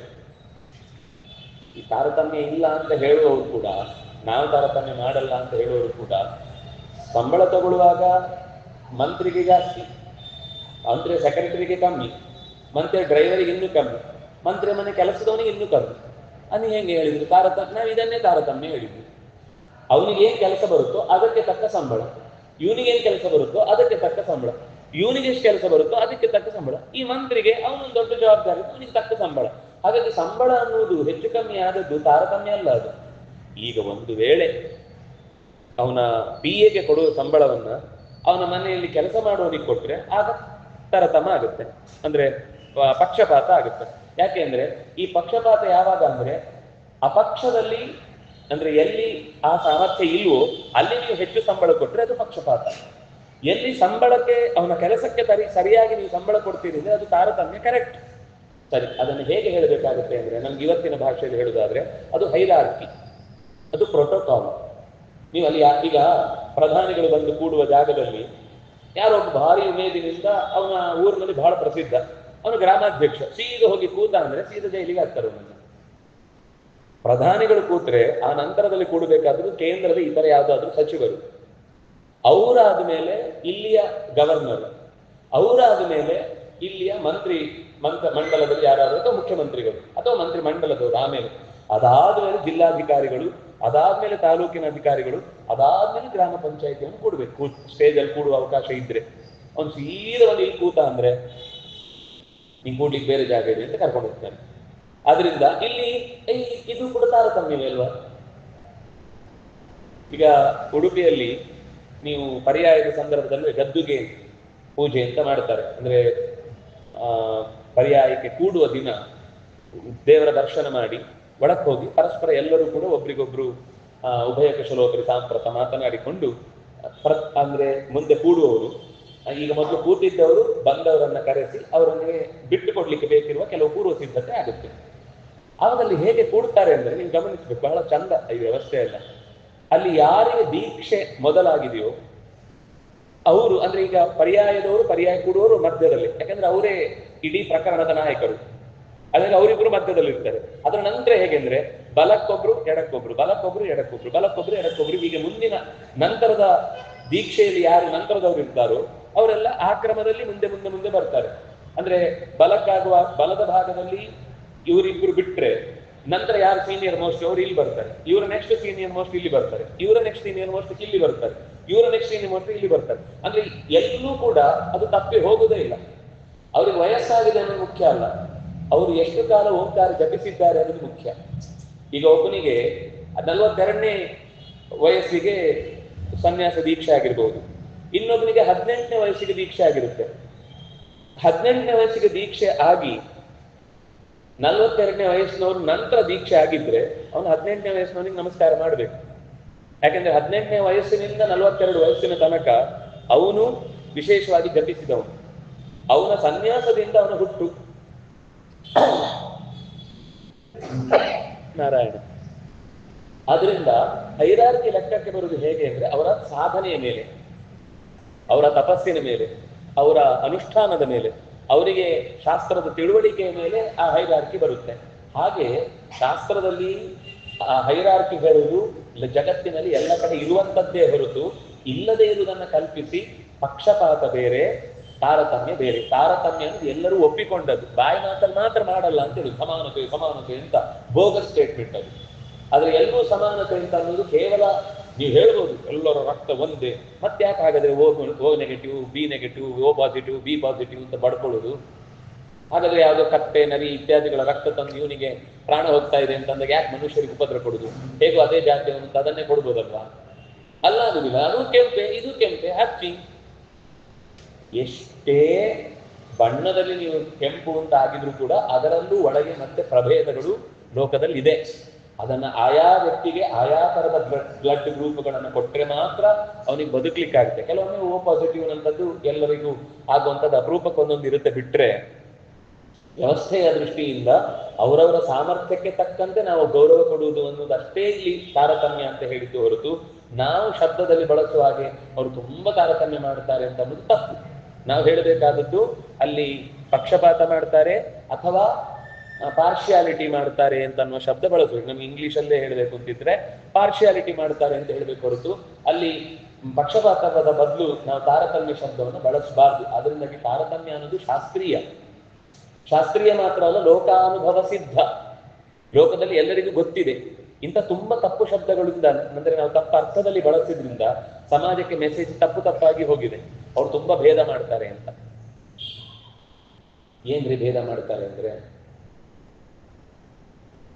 ಭೇದ ಅನ್ನೋದು ವಸ್ತುವಿನ ಧರ್ಮ. ಅದು ಈಗ ಈ ಗಂಟೆ ಅಂತ ನೋಡುವಾಗ ನಮಗೆ ಈ ವಸ್ತು ಇದು ಪುಸ್ತಕ ಅಲ್ಲ, ಇದು ಪೆನ್ ಅಲ್ಲ, ಇದು ಗಂಟೆ ಅಂದ್ರೆ ಜಾಗಂಟೆ ಅಲ್ಲ, ಇದು ಮೇಲಿನ ಗಂಟೆ ಅಲ್ಲ, ಇದು ಪ್ರಾಣಿ ಅಲ್ಲ, ಪಕ್ಷಿ ಅಲ್ಲ, ಕ್ರಿಮಿ ಅಲ್ಲ, ಕೀಟ ಅಲ್ಲ, ಎಲ್ಲ ಗೊತ್ತಾಗ್ತಾ ಇದೆ. ಭೇದ ಅಂದ್ರೆ ಅವ್ರು ಇಷ್ಟೇ ಹೇಳಿದ್ರು, ಒಂದು ವಸ್ತು ನೋಡುವಾಗ ಆ ವಸ್ತು ತನ್ನ ಇತರ ವಸ್ತುಗಳಿಗಿಂತ ಎಲ್ಲದಕ್ಕಿಂತಲೂ ತಾನು ಭಿನ್ನ ಅಂತ ತೋರಿಸುವ ಗುಣ ಆ ವಸ್ತುವಿನಲ್ಲೇ ಇದೆ. ನಿಮ್ಗೆ ಸುಲಭವಾಗಿ ಅರ್ಥ ಆಗ್ಬೇಕು ಅಂದ್ರೆ, ಈ ಗಂಟೆ ಇದು ಭಾರ ಇದೆ, ಈ ಭಾರ ಮತ್ತು ಗಂಟೆ ಬೇರೆ ಬೇರೆನಾ? ಹೇಳುವಾಗ ಗಂಟೆ ಭಾರ ಇದೆ ಅಂತ ನಾನು ಹೇಳ್ತಿದ್ದೇನೆ, ಆದ್ರೆ ಈ ಗಂಟೆಯ ಭಾರ ಗಂಟೆಯನ್ನು ಬಿಟ್ಟಿಲ್ಲ, ಗಂಟೆಯ ಬಣ್ಣ ಗಂಟೆಯನ್ನು ಬಿಟ್ಟಿಲ್ಲ. ಪೇಂಟ್ ಕೊಟ್ರೆ ಹೋಗ್ಬೋದು, ಆದ್ರೆ ಈಗ ಇರುವ ಬಣ್ಣ, ಅದರ ಕಂಚಿನ ಬಣ್ಣ, ಅದು ಕಂಚೆ, ಆದ್ಮೇಲೆ ಅದು ಬಿಟ್ಟು ಬೇರೆ ಇಲ್ಲ. ಹಾಗೆ ಭೇದ ಅನ್ನೋದು ಕೂಡ ಆ ವಸ್ತು ತೋರಿಸುವಾಗ ಬೇರೆ ವಸ್ತುಗಳಿಗಿಂತ ಅದು ಬೇರೆ ಅಂತ ಗೊತ್ತಾಗಿಯೇ ನಮ್ಗೆ ಅರ್ಥ ಆಗುತ್ತಾ ಇದ್ದಾಗಿ ಭೇದ ಧರ್ಮಿ ಸ್ವರೂಪ ಅಂತ ಹೇಳಿದ್ರು. ಯಾವುದೇ ವಸ್ತು ಆ ವಸ್ತು ತನ್ನ ಉಳಿದ ವಸ್ತುಗಳಿಗಿಂತ ತಾನು ಭಿನ್ನ ಅಂತ ತೋರಿಸಿಕೊಡುತ್ತೆ ಅಲ್ಲ. ಈಗ ಗಂಟೆಯ ಭಾರ, ಗಂಟೆಯ ಅಂತ ಅದನ್ನು ನಾವು ಷಷ್ಠಿ ವಿಭಕ್ತಿಯಲ್ಲಿ ಹೇಳಿದ್ವಿ, ಭಾರ ಅಂತ ಪ್ರತ್ಯೇಕ ಮಾಡಿ ಹೇಳಿದ್ವಿ. ನೀವು ಗಂಟೆಯೇ ಭಾರ ಆಗಿದ್ರೆ ಗಂಟೆಯ ಭಾರ ಅಂತ ಹೇಳಬಾರದು. ಗಂಟೆ ಮತ್ತು ಭಾರ ಬೇರೆ ಬೇರೆ ಆದ್ರೆ ಗಂಟೆಯ ಭಾರ ಅಂತ ನೀವು ಹೇಳ್ಬಹುದಿತ್ತು. ಗಂಟೆ ಮತ್ತು ಭಾರ ಬೇರೆ ಬೇರೆ ಆಗಿದ್ರೆ ಗಂಟೆಯ ಭಾರ ಅಂತ ಹೇಳ್ಬೋದಿತ್ತು. ನೀವು ಗಂಟೆಯೇ ಭಾರ ಅಂತ ಹೇಳ್ತಿದ್ದೀರಿ, ಹೇಗೆ ನೀವು ಗಂಟೆಯ ಭಾರ ಅಂತ ವಿಭಾಗ ಮಾಡಿ ಹೇಳಿದ್ರಿ? ಅದೇ ಭೇದ ಅನ್ನುವ ಶಬ್ದ ನಮ್ಗೆ ತಿಳಿಸುವುದು. ಅಲ್ಲಿ ವಿಶೇಷ ಅಂತ ಒಂದು ವಿಷಯವನ್ನ ಆಚಾರ್ಯರು ಪ್ರಸ್ತಾವ ಮಾಡ್ತಾರೆ. ಅದನ್ನ ಜಯತೀರ್ಥರು ಬಹಳ ವಿಸ್ತಾರವಾಗಿ ವಿಶೇಷ ಶಬ್ದವನ್ನ ಒಪ್ಪುವುದು ಹೇಗೆ ಅನ್ನೋದನ್ನ ಹೇಳ್ತಾರೆ. ಅದು ಭೇದ ಅಂದ್ರೆ ನಾವು ಒಂದು ವಸ್ತುವಿಗಿಂತ ಒಂದು ಬೇರೆ ಆಗಿದೆ ಅಂತ ಏನು ಹೇಳ್ತೇವೆ. ಈ ವಿಶೇಷ ಅನ್ನೋದೇನು ಅಂದ್ರೆ, ಗಂಟೆಗೆ ಮತ್ತು ಭಾರಕ್ಕೆ ನಡುವೆ ವಸ್ತುತಃ ಅಂತರ ಇಲ್ಲದೇ ಇದ್ರೂ ಕೂಡ, ಗಂಟೆಗೂ ಭಾರಕ್ಕೂ ಮಧ್ಯದಲ್ಲಿ ಅಂತರ ಇಲ್ಲದೇ ಇದ್ರೂ ಕೂಡ ನಮಗೆ ವ್ಯವಹಾರ ಮಾಡ್ಲಿಕ್ಕೆ ಅನುಕೂಲ ಆಗ್ಬೇಕಲ್ವಾ? ಇಲ್ಲ ನಾವು ಏನ್ ಹೇಳ್ಬೇಕು, ಆ ಶಬ್ದವನ್ನು ಪ್ರಯೋಗ ಮಾಡ್ಲಿಕ್ಕಿಲ್ಲ ಅಂತ ಆಗುತ್ತೆ. ಅದಕ್ಕೋಸ್ಕರ ಆ ಭೇದದ ಗುಣವನ್ನ ಹೇಳಲಿಕ್ಕಾಗುವಂತ ಒಂದು ಅದರ ಧರ್ಮಿ ಸ್ವರೂಪವಾಗಿ ವಿಶೇಷ ಅನ್ನೋದು ಹೇಳುತ್ತೆ. ಆ ವಿಶೇಷ ಏನು ಅಂದ್ರೆ, ಭೇದದ ಕೆಲಸ ಮಾಡುತ್ತೆ, ಆದ್ರೆ ಭೇದ ಇಲ್ಲ. ಭೇದದ ಕೆಲಸ ಏನು ಅಂದ್ರೆ ಗಂಟೆಯ ಭಾರ ಅಂತ ಬೇರೆ ಮಾಡಿ ಹೇಳುವುದು. ಅದ್ರದ್ದು ಗಂಟೆ ಮತ್ತು ಭಾರ ಒಂದೇ, ಅದು ನಮ್ಗೆ ವಾಕ್ಯ ಪ್ರಯೋಗ ಮಾಡ್ಲಿಕ್ಕೆ ಗೊತ್ತಾಗ್ಬೇಕಲ್ವಾ? ಅದಕ್ಕೋಸ್ಕರ ಈ ವಿಶೇಷ ಅಂತೂ ಗಂಟೆಯ ಭಾರ ಅಂತ ಬಿಡಿಸಿ ಹೇಳಲಿಕ್ಕೆ ಬೇಕಿರುವ ಒಂದು ಶಕ್ತಿಯನ್ನು ಕೊಡುತ್ತೆ. ಇದು ವಿಶೇಷ ಅವ್ರಿಗೆ. ಯಾಕೆಂದ್ರೆ ಅದು ಅದಕ್ಕಿಂತ ಒಂದು ಭಿನ್ನ, ಅದು ಹೇಗೆ ಗೊತ್ತಾಗುತ್ತೆ, ಅದು ಹೇಗೆ ಗೊತ್ತಾಗುತ್ತೆ? ಅದು ಈಗ ಗಂಟೆಯ ಭಾರ ಮತ್ತು ಗಂಟೆ ಬೇರೆ ಬೇರೆ ಆಯ್ತಾ? ಆ ಗಂಟೆಯಲ್ಲಿ ಮತ್ತೆ ಭೇದ ಇದೆ, ಅದರಲ್ಲಿರುವ ಗುಣ ಅದು ಮತ್ತೆ ಬೇರೆ. ಆ ಬೇರೆ ಅಂತ ನಾವು ಹೇಳಿದ್ಮೇಲೆ ಆ ಬೇರೆ ಎನ್ನುವ ಗಂಟೆಯ ಜೊತೆಗೆ ಏನು ಗುಣ ಇದೆ ಅದು ಮತ್ತೆ ಬೇರೆ. ಗಂಟೆಯ ಬೇರೆಯಾದ ಭೇದ, ಬೇರೆಯಾದ ಭಾರ, ಆ ಬೇರೆಯಾದ ಅಂತ ಹೇಳ್ತಿದ್ದಿಲ್ಲ, ಆ ಬೇರೆಯಾದ ಅಂತ ಮತ್ತೆ ನಾವು ಬೇರೆ ಮಾಡಿ ಹೇಳ್ತಾ ಇದ್ದೀವಿ. ಇದು ಸ್ವಲ್ಪ ಅರ್ಥ ಮಾಡ್ಕೊಳ್ಳೋದು ಕಿರಿಕಿರಿ, ಆದ್ರೆ ಮತ್ತೆ ಮತ್ತೆ ಮತ್ತೆ ಮತ್ತೆ ಮತ್ತೆ ಅದರ ಮಧ್ಯದಲ್ಲಿ ಅದು ಹೇಗೆ ಗೊತ್ತಾಯ್ತು? ಈಗ ನಂಗೆ ಅವನು ಹೇಳ್ದ ಅಂತ ಹೇಗೆ ಗೊತ್ತಾಯ್ತು?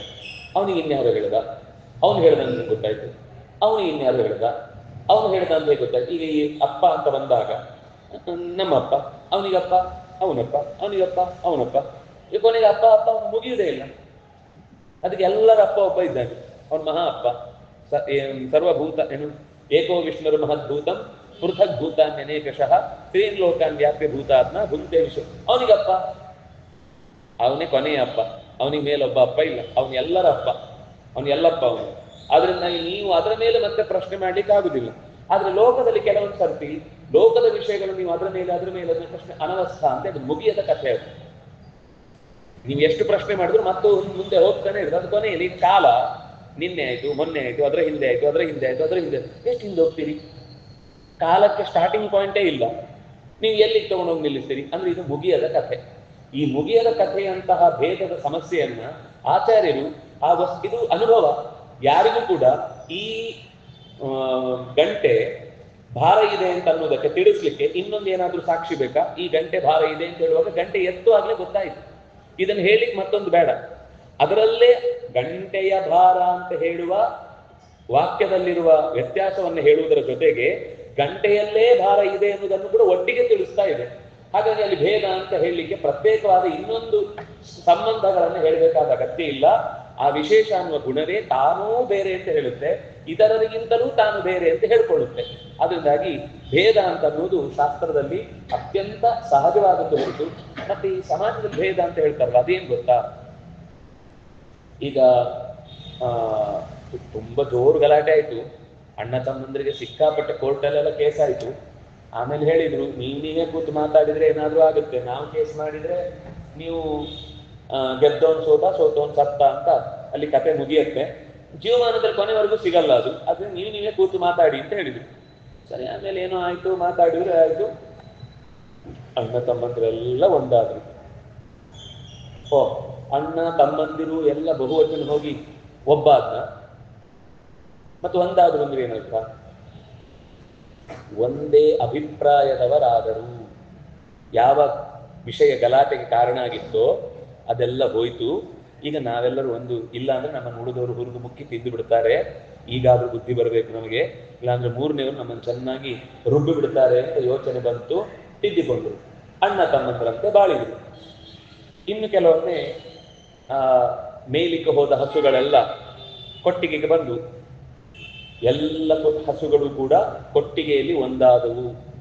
ಹೋಗುವಾಗ 50 ಇತ್ತು, ಒಳಗೋದ್ಮೇಲೆ ಒಂದಾಯ್ತು. ಹಾಗರ್ಥ ಮತ್ತೇನು? ಒಂದೇ ಸ್ಥಳದಲ್ಲಿ ಸೇರಿದವು, ಒಂದೇ ಕೋಣೆಯಲ್ಲಿ ಸೇರಿದವು. ಕೋಣೆಯಲ್ಲಿ ಸೇರಿದವು ಅನ್ನೋದನ್ನು ಒಂದಾದದ್ದು ಹೇಳಿದ್ದು ಹೊರತು ಅಲ್ಲಿ ಸಂಖ್ಯೆ ಒಂದಾಯಿತು ಅಂತ ಹೇಳಿದ್ದಲ್ಲ.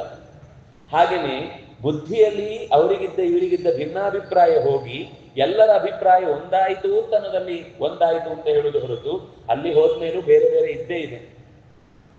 ಎಲ್ಲ ನದಿಗಳು ಸೇರಿ ಸಮುದ್ರದಲ್ಲಿ ಒಂದಾದವು. ನಮ್ಗೆ ಬೇರ್ಪಡಿಸ್ಲಿಕ್ಕೆ ಗೊತ್ತಿಲ್ಲ, ಆದ್ರಿಂದ ನಾವು ಹಾಗೆ ಹೇಳುದು. ಆದ್ರೆ ಸಮುದ್ರದಲ್ಲಿ ನದಿಗಳು ಒಂದಾಗ್ಲಿಲ್ಲ. ರಾಮಚಂದ್ರ ಸೀತೆಯನ್ನು ಹುಡುಕ್ಲಿಕ್ಕೋಸ್ಕರ ಸಮುದ್ರದ ತೀರಕ್ಕೆ ಬರ್ತಾನೆ. ಹನುಮಂತ ಆಗ್ಲೇ ಸೀತೆ ಅಲ್ಲಿದ್ದಾಳೆ ಅನ್ನೋ ಕನ್ಫರ್ಮೇಶನ್ ಕೊಟ್ಟಿರ್ತಾನೆ ಚೂಡಾಮಣಿಯಿಂದಾಗಿ. ಆದ್ರೆ ರಾಮಚಂದ್ರ ಕೂಡ್ಲೆ ಸಮುದ್ರವನ್ನು ದಾಟಲ್ಲ, ಅಲ್ಲೇ ಕಾಯ್ತಾನೆ. ಯಾಕೆಂದ್ರೆ ಅದು ಸಮುದ್ರದ ಒಡೆಯ ಬಂದು ನಮಗೆ ಹೋಗ್ಲಿಕ್ಕೆ ಪರ್ಮಿಷನ್ ಕೊಡ್ಬೇಕು. ಜಗದೊಡೆಯ ಬಂದು ಸಮುದ್ರದ ಪರ್ಮಿಷನ್ ಕೇಳ್ತಾನೆ. ಅವನು ಕ್ಷೀರಾಬ್ದಿ ಶಾಹಿ ಅವನು ಒಪ್ಪಿಗೆ ಕೊಟ್ಟ ಮೇಲೆ ನಾವು ಇಲ್ಲಿ ಸೇತುವೆ ಕಟ್ಟೋಣ ಅಂತ ಕಾಯ್ತಿರ್ತಾನೆ. 3 ದಿನ ಕಾಯ್ತಾನೆ. ಒಬ್ಬ ಸಾಮಾನ್ಯ ಮನುಷ್ಯನಂತೆ ನಮಗೊಂದು 3 ನಿಮಿಷ ಕಾಯುವಾಗ ಸಿಟ್ಟು ಬರುತ್ತೆ, ಊಟಕ್ಕೆ ಲೇಟ್ ಆಯ್ತು ಅಂದ್ರೆ. ಆದ್ರೆ ರಾಮಚಂದ್ರ 3 ದಿವಸ ಕಾಯ್ತಾನೆ. ಕಾದು ಕೊನೆಗೆ ಗೊತ್ತಾಗುತ್ತೆ, ಇವನು ಯಾಕೋ ನಾವು ಕ್ಷಮೆ ತೋರಿಸಿದು ಸಜ್ಜನರಲ್ಲಿ ತೋರಿಸಿದ್ರೆ ಅದಕ್ಕೆ ಅರ್ಥ ಇದೆ, ಯಾರು ತಿರಸ್ಕಾರ ಮಾಡ್ತಾರೋ ಅವರಿಗೆ ಕ್ಷಮೆ ತೋರಿಸುವುದು ಅರ್ಥ ಇಲ್ಲ ಅಂತ ಹೇಳಿ ಬಾಣ ತೆಗೆದು ಆ ಧನುಸ್ಸಲ್ಲಿ ಹಿಡಿದು ಅದನ್ನ ಠೇಂಕಾರ ಮಾಡ್ತಾನೆ. ಒಮ್ಮೆ ಮಾಡಿದ ತಕ್ಷಣ ಅವನಿಗೆ ತರ ಅಂತ ನಡುಗಿ ಓಡಿ ಬರ್ತಾನೆ. ಅಲ್ಲಿ ಓಡಿ ಬರುವಾಗ ಒಂದು ವರ್ಣನೆ ಇದೆ. ಗಂಗಾ, ಯಮುನಾ, ಸರಸ್ವತಿ ಮೊದಲಾದ ಎಲ್ಲ ನದ್ಯಭಿಮಾನಿಗಳ ದೇವತೆಗಳ ಜೊತೆಗೆ, ತನ್ನ ಮಡದಿಯರ ಜೊತೆಗೆ, ಸಾರ್ಧ ತ್ರಿಕೋಟಿ ನದೀ ದೇವತೆಗಳ ಜೊತೆಗೆ ವರುಣ ಬಂದು ರಾಮನಿಗೆ ನಮಸ್ಕಾರ ಮಾಡಿ, ತಪ್ಪಾಯಿತು, ಈ ಉಪಾಯ ತಗೋ, ಈ ಉಡುಗೊರೆ ತಗೋ, ನಾನು ಸ್ವಲ್ಪ ದುಡುಕಿದೆ, ನಿನ್ನನ್ನ ಕಾಯಿಸಿದೆ, ಅದಕ್ಕಾಗಿ ನನ್ನನ್ನು ಕ್ಷಮಿಸು ಅಂತ ಬಂದು ಕೇಳ್ತಾನೆ. ಆಗ ಅಲ್ಲಿ ಹೇಳುವುದೇನು ಅಂದ್ರೆ, ವರುಣದೇವ ತನ್ನ ಮಡದಿಯರಾದ ಗಂಗಾ, ಯಮುನಾ, ಸರಸ್ವತಿ ಮೊದಲಾದ ನದ್ಯಭಿಮಾನಿ ದೇವತೆಗಳ ಜೊತೆಗೆ ಎದ್ದು ಬಂದ ಅಂತ. ಅವ್ರು ಹೇಗೆ ಬೇರೆ ಆದ್ರು? ಎಲ್ಲ ಒಂದಾದದ್ದಲ್ವ? ಅಲ್ಲಿ ವರುಣ ಮಾತ್ರ ಬರ್ಬೇಕಿತ್ತಲ್ವ? ಯಾಕೆ ಉಳಿದ ಎಲ್ಲ ದೇವತೆಯರು ಬಂದ್ರು ಅಲ್ಲಿ? ಅಂದ್ರೆ ಉಪನಿಷತ್ತು ಸ್ಪಷ್ಟವಾಗಿ ಹೇಳುತ್ತೆ, ಆಯಾ ನದಿಯ ನೀರು ಸಮುದ್ರದಲ್ಲಿ ಬೇರೆ ಬೇರೆಯಾಗಿ ಇರುತ್ತೆ, ನಮ್ಗೆ ಗುರುತಿಸುವ ಶಕ್ತಿ ಇಲ್ಲ. ಪ್ರಾಣದೇವ ಏನ್ ಮಾಡ್ತಾನೆ ಅಂದ್ರೆ, ಈ ಸೂರ್ಯ ತನ್ನ ಕಿರಣಗಳಿಂದ ಮೇಲಕ್ಕೆ ಎತ್ತಿ ಮೋಡ ಮಾಡುವಾಗ ಗಾಳಿಯ ಮೂಲಕ ತಾನೇ ಅದು ಮೋಡ ಚದುರಬೇಕು. ಆಗ ವಾಯು ಮೇಘೇ ಕೃತ್ವಾ ಪ್ರವರ್ಷತಿ, ಮೋಡದ ಭಾಗಗಳಲ್ಲಿ ಗಂಗೆಯ ಭಾಗಕ್ಕೆ ಸೇರಬೇಕಾದ ಮೋಡ ಯಾವುದು, ಯಮುನೆಯ ಭಾಗಕ್ಕೆ ಸೇರಬೇಕಾದ ಮೋಡ ಯಾವುದು ಅಂತ ಅದನ್ನು ಕೊಂಡೊಯ್ಯುವಾಗ, ಬೆಟ್ಟದ ತುದಿಗೆ ಕೊಂಡು ಹೋಗುವಾಗ ಗಂಗೋತ್ರಿ ಹತ್ರ ತೆಗೆದುಕೊಂಡು ಹೋಗುವುದು ಗಂಗೆಯ ಮೋಡವನ್ನ, ಯಮುನೆಯ ಹತ್ರ ಯಮುನೋತ್ರಿಗೆ ತಗೊಂಡು ಹೋಗುದು ಯಮುನೆಯ ಮೋಡವನ್ನ. ಅಂದ್ರೆ ಅಲ್ಲಲ್ಲಿಗೆ ಅದನ್ನು ತೆಗೆದುಕೊಂಡು ಹೋಗಿ ಆಯಾ ನೀರನ್ನು ಅಲ್ಲೇ ಸುರಿಸಿ. ಇನ್ನೊಂದು ಯೋಚನೆ ಮಾಡಿ, ಈ ನೀರಲ್ಲೆಲ್ಲ ತುಂಬಾ ಕೆಲವು ವೆರೈಟಿ ಇರುತ್ತೆ. ಗಡಸು ನೀರು, ಇನ್ನೊಂದು ಥರದ್ದು ಗೊತ್ತಿದೆ ಅದರ ನೀರಿನ ವೆರೈಟಿ. ಒಂದು ವೇಳೆ ನೀರೆಲ್ಲ ಮಿಕ್ಸ್ ಆಗಿ ಎಲ್ಲ ಆಗಿಬಿಟ್ಟಿದ್ರೆ ತುಂಗಾಪಾನ ಅಂತ ಹೇಳಲಿಕ್ಕೆ ಇರ್ತಿರ್ಲಿಲ್ಲ. ಯಾವುದೋ ಬೇರೆ ನೀರು ಅಲ್ಲಿಗೆ ಬಂದು ಬಿದ್ದಿದ್ದಾಗ ಆ ನೀರು ಆಮೇಲೆ ಕುಡಿಲಿಕ್ಕೆ, ಯಾಕಂದ್ರೆ ಬೇರೆ ಕಡೆ ಮಿಕ್ಸ್ ಆಯ್ತು ಅಂತ. ಆಗುದಿಲ್ಲ. ನೀವು ಎಂದೇ ಕುಡಿಲಿಕ್ಕೆ ಹೋಗಿ ತುಂಗೆ ನೀರು ಅತ್ಯಂತ ರುಚಿ, ಅತ್ಯಂತ ಸಿಹಿ. ಅದರಿಂದಾಗಿ ಅದು ತುಂಗಾಪಾನ ಯಾಕಾಯ್ತು ಅಂದ್ರೆ ಪ್ರಾಣದೇವ ಮೋಡವನ್ನ ಪಶ್ಚಿಮ ಘಟ್ಟಕ್ಕೆ ತಂದು ಬಿಡುವಾಗ ಅದು ತುಂಗೆಗೆ ಸೇರಬೇಕಾದ ನೀರನ್ನೇ ತಂದು ಬಿಡ್ತಾನೆ. ಹಾಗಾಗಿ ಅದೇ ನದಿಯ ಅಭಿಮಾನಿ ದೇವತೆಯಲ್ಲಿ ನಾವು ಸ್ನಾನ ಮಾಡಿದಾಗ ನಮ್ಗೆ ಆ ಪುಣ್ಯ ಬರುತ್ತೆ. ಇಲ್ಲಾಂದ್ರೆ ಗಂಗೆ ನೀರು ಎಲ್ಲಾ ಕಡೆಗೆ ಚದುರಿ ಹೋದ್ರೆ ನಾವು ಅಲ್ಲಿ ಗಂಗೆಗೆ ಸ್ನಾನ ಮಾಡುದು ಯಾರನ್ನ? ಗಂಗೆಯಿಂದಲೇ ಅಭಿಮನ್ಯವಾದಂತಹ ನೀರು ಅಲ್ಲಿಗೆ ಬಂದು ನಿಲ್ಲತ್ತೆ ಅನ್ನುವ ಈ ರೀತಿ ಅದು ಭೇದ ಕಾಣುವುದಿಲ್ಲ ಅಷ್ಟೇ. ನದಿಯಲ್ಲಿ ಒಂದಾದವು, ಸಮುದ್ರದಲ್ಲಿ ಎಲ್ಲ ನದಿಗಳು ಒಂದಾದವು ಅಂದ್ರೆ ನಮಗೆ ಕಾಣುವಾಗ ಒಟ್ಟಾಗಿ ಒಂದಾಗಿ ಕಾಣ್ತದೆ. ನೀವು ಗಮನಿಸಿ, ಹಿಂದೂ ಮಹಾಸಾಗರದ ಹತ್ರ ಹೋದಾಗ ನೀವು ಮೇಲಿಂದ ಗಮನಿಸಿದ್ರೆ ಎಲ್ಲ ಸಮುದ್ರದ ಕಲರ್ ಬೇರೆ ಬೇರೆ ಇರುತ್ತೆ. ಕರೆಕ್ಟ್ ಆಗಿ ನೋಡಿದ್ರೆ ಆ ಕಲರ್ ನೀವು ಈ ಗಂಗಾ ಯಮುನಾ ಸೇರುವಲ್ಲೂ ಹಾಗೆ ಯಮುನೆ ನೀರು ಬೇರೆಯಾಗಿರುತ್ತೆ, ಗಂಗೆಯ ನೀರು ಬೇರೆಯಾಗಿಯೇ ಸೇರುತ್ತೆ. ಆಮೇಲೆ ಅದು ದೂರಕ್ಕೆ ಹೋದ್ಮೇಲೆ ಒಟ್ಟಾದ ಕಾಣುತ್ತೆ. ಬಿಟ್ರೆ ವಸುತಃ ಅಲ್ಲಿ ಅದು ಬಣ್ಣ ಬೇರೆ ಬೇರೆಯಾಗಿ ಗೋಚರ ಆಗುತ್ತೆ. ಈ ಉಪ್ಪನ್ನ ನೀರಲ್ಲಿ ಹಾಕಿದ್ರೆ ಕಾಣುವುದಿಲ್ಲ ಅಂದ್ರೆ ಉಪ್ಪಿಲ್ಲ ಅಂತ ಅರ್ಥನ, ಕರಗಿ ಹೋಯ್ತು ಅಂತ ಅರ್ಥ. ಮತ್ತೆ ನೀವು ಕುದಿಸಿದ್ರೆ ನೀರು ಬೇರೆ ಆದಾಗ ಉಪ್ಪು ಬೇರೆ ಆಗುತ್ತೆ. ಉಪ್ಪು ಇದ್ದೇ ಇದೆ. ನೀರು ಮತ್ತು ಉಪ್ಪು ಒಂದಾಗ್ಲಿಲ್ಲ. ನೀವು ಒಂದು ಲೋಟೆಯಲ್ಲಿ ಅರ್ಧ ಲೋಟೆ ನೀರು ಹಾಕಿದ್ರಿ, ಅರ್ಧ ಲೋಟೆ ನೀರು ಹಾಕಿದ್ರಿ, ಅಥವಾ ಅರ್ಧ ಲೋಟೆ ಹಾಲು ಹಾಕಿದ್ರಿ. ಕೆಲವೊಮ್ಮೆ ನೀರಿಗೆ ಹಾಲು ಹಾಕೋದಿರುತ್ತೆ, ಕೆಲವೊಮ್ಮೆ ಹಾಲಿಗೆ ನೀರು ಹಾಕೋದಿರುತ್ತೆ. ಸ್ವಲ್ಪ ವ್ಯತ್ಯಾಸ ಇದೆ. ಹಾಲಿಗೆ ನೀರು ಹಾಕಿದ್ರೆ ಪರವಾಗಿಲ್ಲ, ಕುಡಿಬಹುದು. ನೀರಿಗೆ ಹಾಲು ಹಾಕಿದ್ರೆ ಸ್ವಲ್ಪ ಕಷ್ಟ ಆಗುತ್ತೆ ಕುಡಿ, ಗಂಟಲಲ್ಲಿ ಇಳಿಯುವುದು. ಆದ್ರೆ ಹಾಕಿದಾಗ ಅದರಲ್ಲಿ ಹೇಳುದೇನು ಅಂತಂದ್ರೆ ಹಾಲು ನೀರು ಒಂದಾಯಿತು ಅಂದ್ರೆ ಒಂದೊಂದು ಲೀಟರ್ ಹಾಕಿದ್ದು ಒಂದೇ ಲೀಟರ್ ಹಾಕ್ಬೇಕಿತ್ತಲ್ಲ. ಒಂದಾಯ್ತು ಅಂದ್ರೆ 2 ಲೀಟರ್ ಹೇಗಾಯ್ತು? ನಿಮ್ಗೆ ವ್ಯತ್ಯಾಸ ಮಾಡಿ ಅದನ್ನು ಹೇಳಲಿಕ್ಕೆ ಬರದ ಹಾಗೆ ಒಂದಾಯ್ತು ಅಂದ್ರೆ ಬೇರ್ಪಡಿಸ್ಲಿಕ್ಕೆ ಬರದ ಹಾಗಾಯ್ತು ಹೊರತು ಒಂದೇ ಲೀಟರ್ ಆಗ್ಲಿಲ್ಲ. ಆ ನೀರು 1 ಲೀಟರ್, ಹಾಲು 1 ಲೀಟರ್ ಸೇರಿದ್ರೆ 2 ಲೀಟರ್ ಪಾತ್ರೆಗೆ ನೀವು ತುಂಬಿಸ್ಬೇಕು.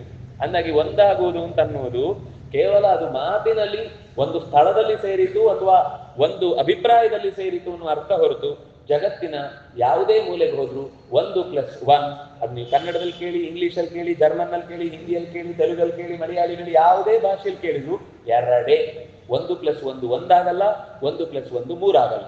ಅದರಲ್ಲಿ 1+1 2 ಅನ್ನುವುದು ಆ ಭೇದವನ್ನ ಪ್ರತಿಯೊಂದು ವಸ್ತುವಿನಲ್ಲೂ ನೀವು ಬೇಡ ಅಂದ್ರೆ ಅದು ಇದೆ. ಅದು ಮಾಡುವುದಲ್ಲ, ಯಾರೋ ತಂದು ಹಾಕುದಲ್ಲ. ನಾವು ಅಭಿಪ್ರಾಯ ಭೇದ ಹೇಳುವಾಗ ಅದನ್ನ ನಾವು ಒಪ್ಕೋತೇವೆ. ಅವರಿಗೆ ಇವರಿಗೆ ತಂದು ಹಾಕಿದ್ರು ಅಂದ್ರೆ ಅಲ್ಲಿ ಭೇದ ಇದೆ ಅಂತ, ಅದು ಒಡಕಾಯಿತು ಅಂತ ಅನ್ನುವ ಅರ್ಥದಲ್ಲಿ ಹೇಳುವುದು. ಆದ್ರೆ ಜಗತ್ತಿನಲ್ಲಿರುವ ವಸ್ತುಗಳಲ್ಲಿ ಎಲ್ಲೂ ಕೂಡ 1+1 ಒಂದಾಗುವುದು ಸಾಧ್ಯ ಇಲ್ಲ ಅನ್ನೋದನ್ನ ಭೇದ ಅನ್ನುವ ಶಬ್ದದಿಂದ ಜಗತ್ತಿನಲ್ಲಿ ಇದೆ ಅನ್ನೋದನ್ನ ಹೀಗೆ ತುಂಬಾ ಅದ್ಭುತವಾದ ಸಂಗತಿಗಳು. ಇದೆಲ್ಲ ಏನು ಅಂದ್ರೆ ಒಳಗಿನಿಂದ ಕೆಲವೊಮ್ಮೆ ಕಾಡ್ತಾ ಇರ್ತೀವಿ ಪ್ರಶ್ನೆಗಳು. ನಮ್ಗೆ ಅದು ಶಬ್ದದಲ್ಲಿ ಭಾಷೆಯಲ್ಲಿ ಹೇಳಿಕ್ ಬರುವುದಿಲ್ಲ ಅಷ್ಟೇ. ಆದ್ರೆ ಇದು ಕ್ಲಿಯರ್ ಆದ್ರೆ ಯಾವುದೇ ರೀತಿ ನಮ್ಮನ್ನ ದಾರಿ ಕೆಡಿಸುವ ಪ್ರಯತ್ನ ಮಾಡಿದ್ರು ಕೂಡ ಈ ಚಿಂತನೆ ಸ್ಪಷ್ಟವಾಗಿದ್ದಾಗ ನಮಗೆ ಮತ್ತೆ ಡೌಟ್ ಬರಲ್ಲ. ಇಂಥ ಚಿಂತನೆಗಳನ್ನು ಅತ್ಯಂತ ಸರಳವಾಗಿ ಹೇಳಿದ್ದು ನಮಗೆ ನಮ್ಮ ಗುರುಗಳು ವಿಶ್ವೇಶತೀರ್ಥ ಶ್ರೀಪಾದರು. ನಿಮ್ಗೆ ಓದುವ ಆಸಕ್ತಿ ಇದ್ರೆ ವಿಷ್ಣು ತತ್ವ ನಿರ್ಣಯ ಸಾರ ಅಂತ ಸ್ವಾಮಿಗಳದ್ದೇ, ವಿಶ್ವೇಶತೀರ್ಥ ಸ್ವಾಮಿಗಳದ್ದೇ ನಾವು ಓದ್ಬೋದು. ಅತ್ಯಂತ ಸರಳವಾಗಿದೆ. ಅಂದ್ರೆ ಒಂದ್ಸತಿ ಇಡೀ ತತ್ವದ ಸಾರ ಏನು, ಪರಮಾತ್ಮನ ನಿರ್ಣಯ, ಸರ್ವೋತ್ತಮ ಅನ್ನುವ ನಿರ್ಣಯ ಹೇಗೆ ಪ್ರಶ್ನೆ ಬರುತ್ತೆ, ಹೇಗೆ ಉತ್ತರ ಸಿಗುತ್ತೆ. ನಿಮಗೆ ಸುಧಾದಲ್ಲೇ ತಿಳ್ಕೊಳ್ಬೇಕು ಅಂದ್ರೆ ನ್ಯಾಯ ಸುಧಾ ಸಾರ ಅಂತಾನೆ ಒಂದು ಪುಸ್ತಕವನ್ನು ಮಾಡಿದ್ದಾರೆ. ಗುರುಗಳದ್ದು ಸ್ವಭಾವ ಏನಂದ್ರೆ ಅದರ ಎಸೆನ್ಸ್ ಸಾಮಾನ್ಯ ಜನರಿಗೆ ಅದು ಹೇಗೆ ಅರ್ಥ ಆಗಬೇಕು, ಅವ್ರು ಹೇಗೆ ತಿಳ್ಕೊಳ್ಬೇಕು ಅನ್ನೋದಕ್ಕೋಸ್ಕರನೇ ಅನೇಕ ಅಂತಹ ಉಪನಿಷತ್ತಿನ ಸಾರ ಇದೆ, ರಾಮಾಯಣದ ಸಾರ ಇದೆ, ಮಹಾಭಾರತದ ಸಾರೋದ್ಧಾರ ಇದೆ, ಗೀತಾ ಸಾರೋದ್ಧಾರ ಇದೆ. ನೀವು ಅದನ್ನಂತೂ ಓದಲೇಬೇಕು. ನಮ್ಮ ಜೀವನದಲ್ಲಿ ಇವತ್ತು ಬರುವ 100 ತರದ ಪ್ರಶ್ನೆಗಳಿಗೆ ಸಾಮಾನ್ಯ ಲೋಕದ ಉದಾಹರಣೆಗಳನ್ನು ಕೊಟ್ಟು ಅದು ಹೇಗೆ ನಮ್ಮ ಜೀವನಕ್ಕೆ ಅತ್ಯಂತ ಆಪ್ಯಾಯಮಾನವಾದದ್ದು ಗೀತೆಯನ್ನು ಓದದಿದ್ರೆ ನಾವು ಎಷ್ಟು ದೊಡ್ಡ ಮಿಸ್ ಮಾಡ್ಕೊಳ್ತೇವೆ ವಿಷಯವನ್ನ ಅಂತ ಅನ್ನೋದನ್ನ ಅತ್ಯಂತ ಚಂದದಲ್ಲಿ ಬಿಡಿಸಿ ಹೇಳಿದ್ದಾರೆ. ಮತ್ತಷ್ಟು ಕೆಲವು ಸಂಗತಿಗಳನ್ನು ಮತ್ತೆ ನಾಳೆಯ ಚಿಂತನೆಯಲ್ಲಿ ನಾವು ಜೊತೆಯಾದಾಗ ಅನುಸಂಧಾನ ಮಾಡೋಣ ಅಂತ ಹೇಳ್ತಾ, ಕಾಯಿನ ವಾಚ ಮನಸ ಇಂದ್ರಿಯರ್ವಾ ಬುದ್ಧ್ಯ ಆತ್ಮನಾವಾನುಸೃತ ಸ್ವಭಾವ ಕರೋಮಿ ಯದ್ಯತ್ ಸಕಲಂ ಪರಸ್ಮೈ ನಾರಾಯಣಾನೇತಿ ಸಮರ್ಪಯಾಮಿ. ಶ್ರೀಕೃಷ್ಣಾರ್ಪಣಮಸ್ತು.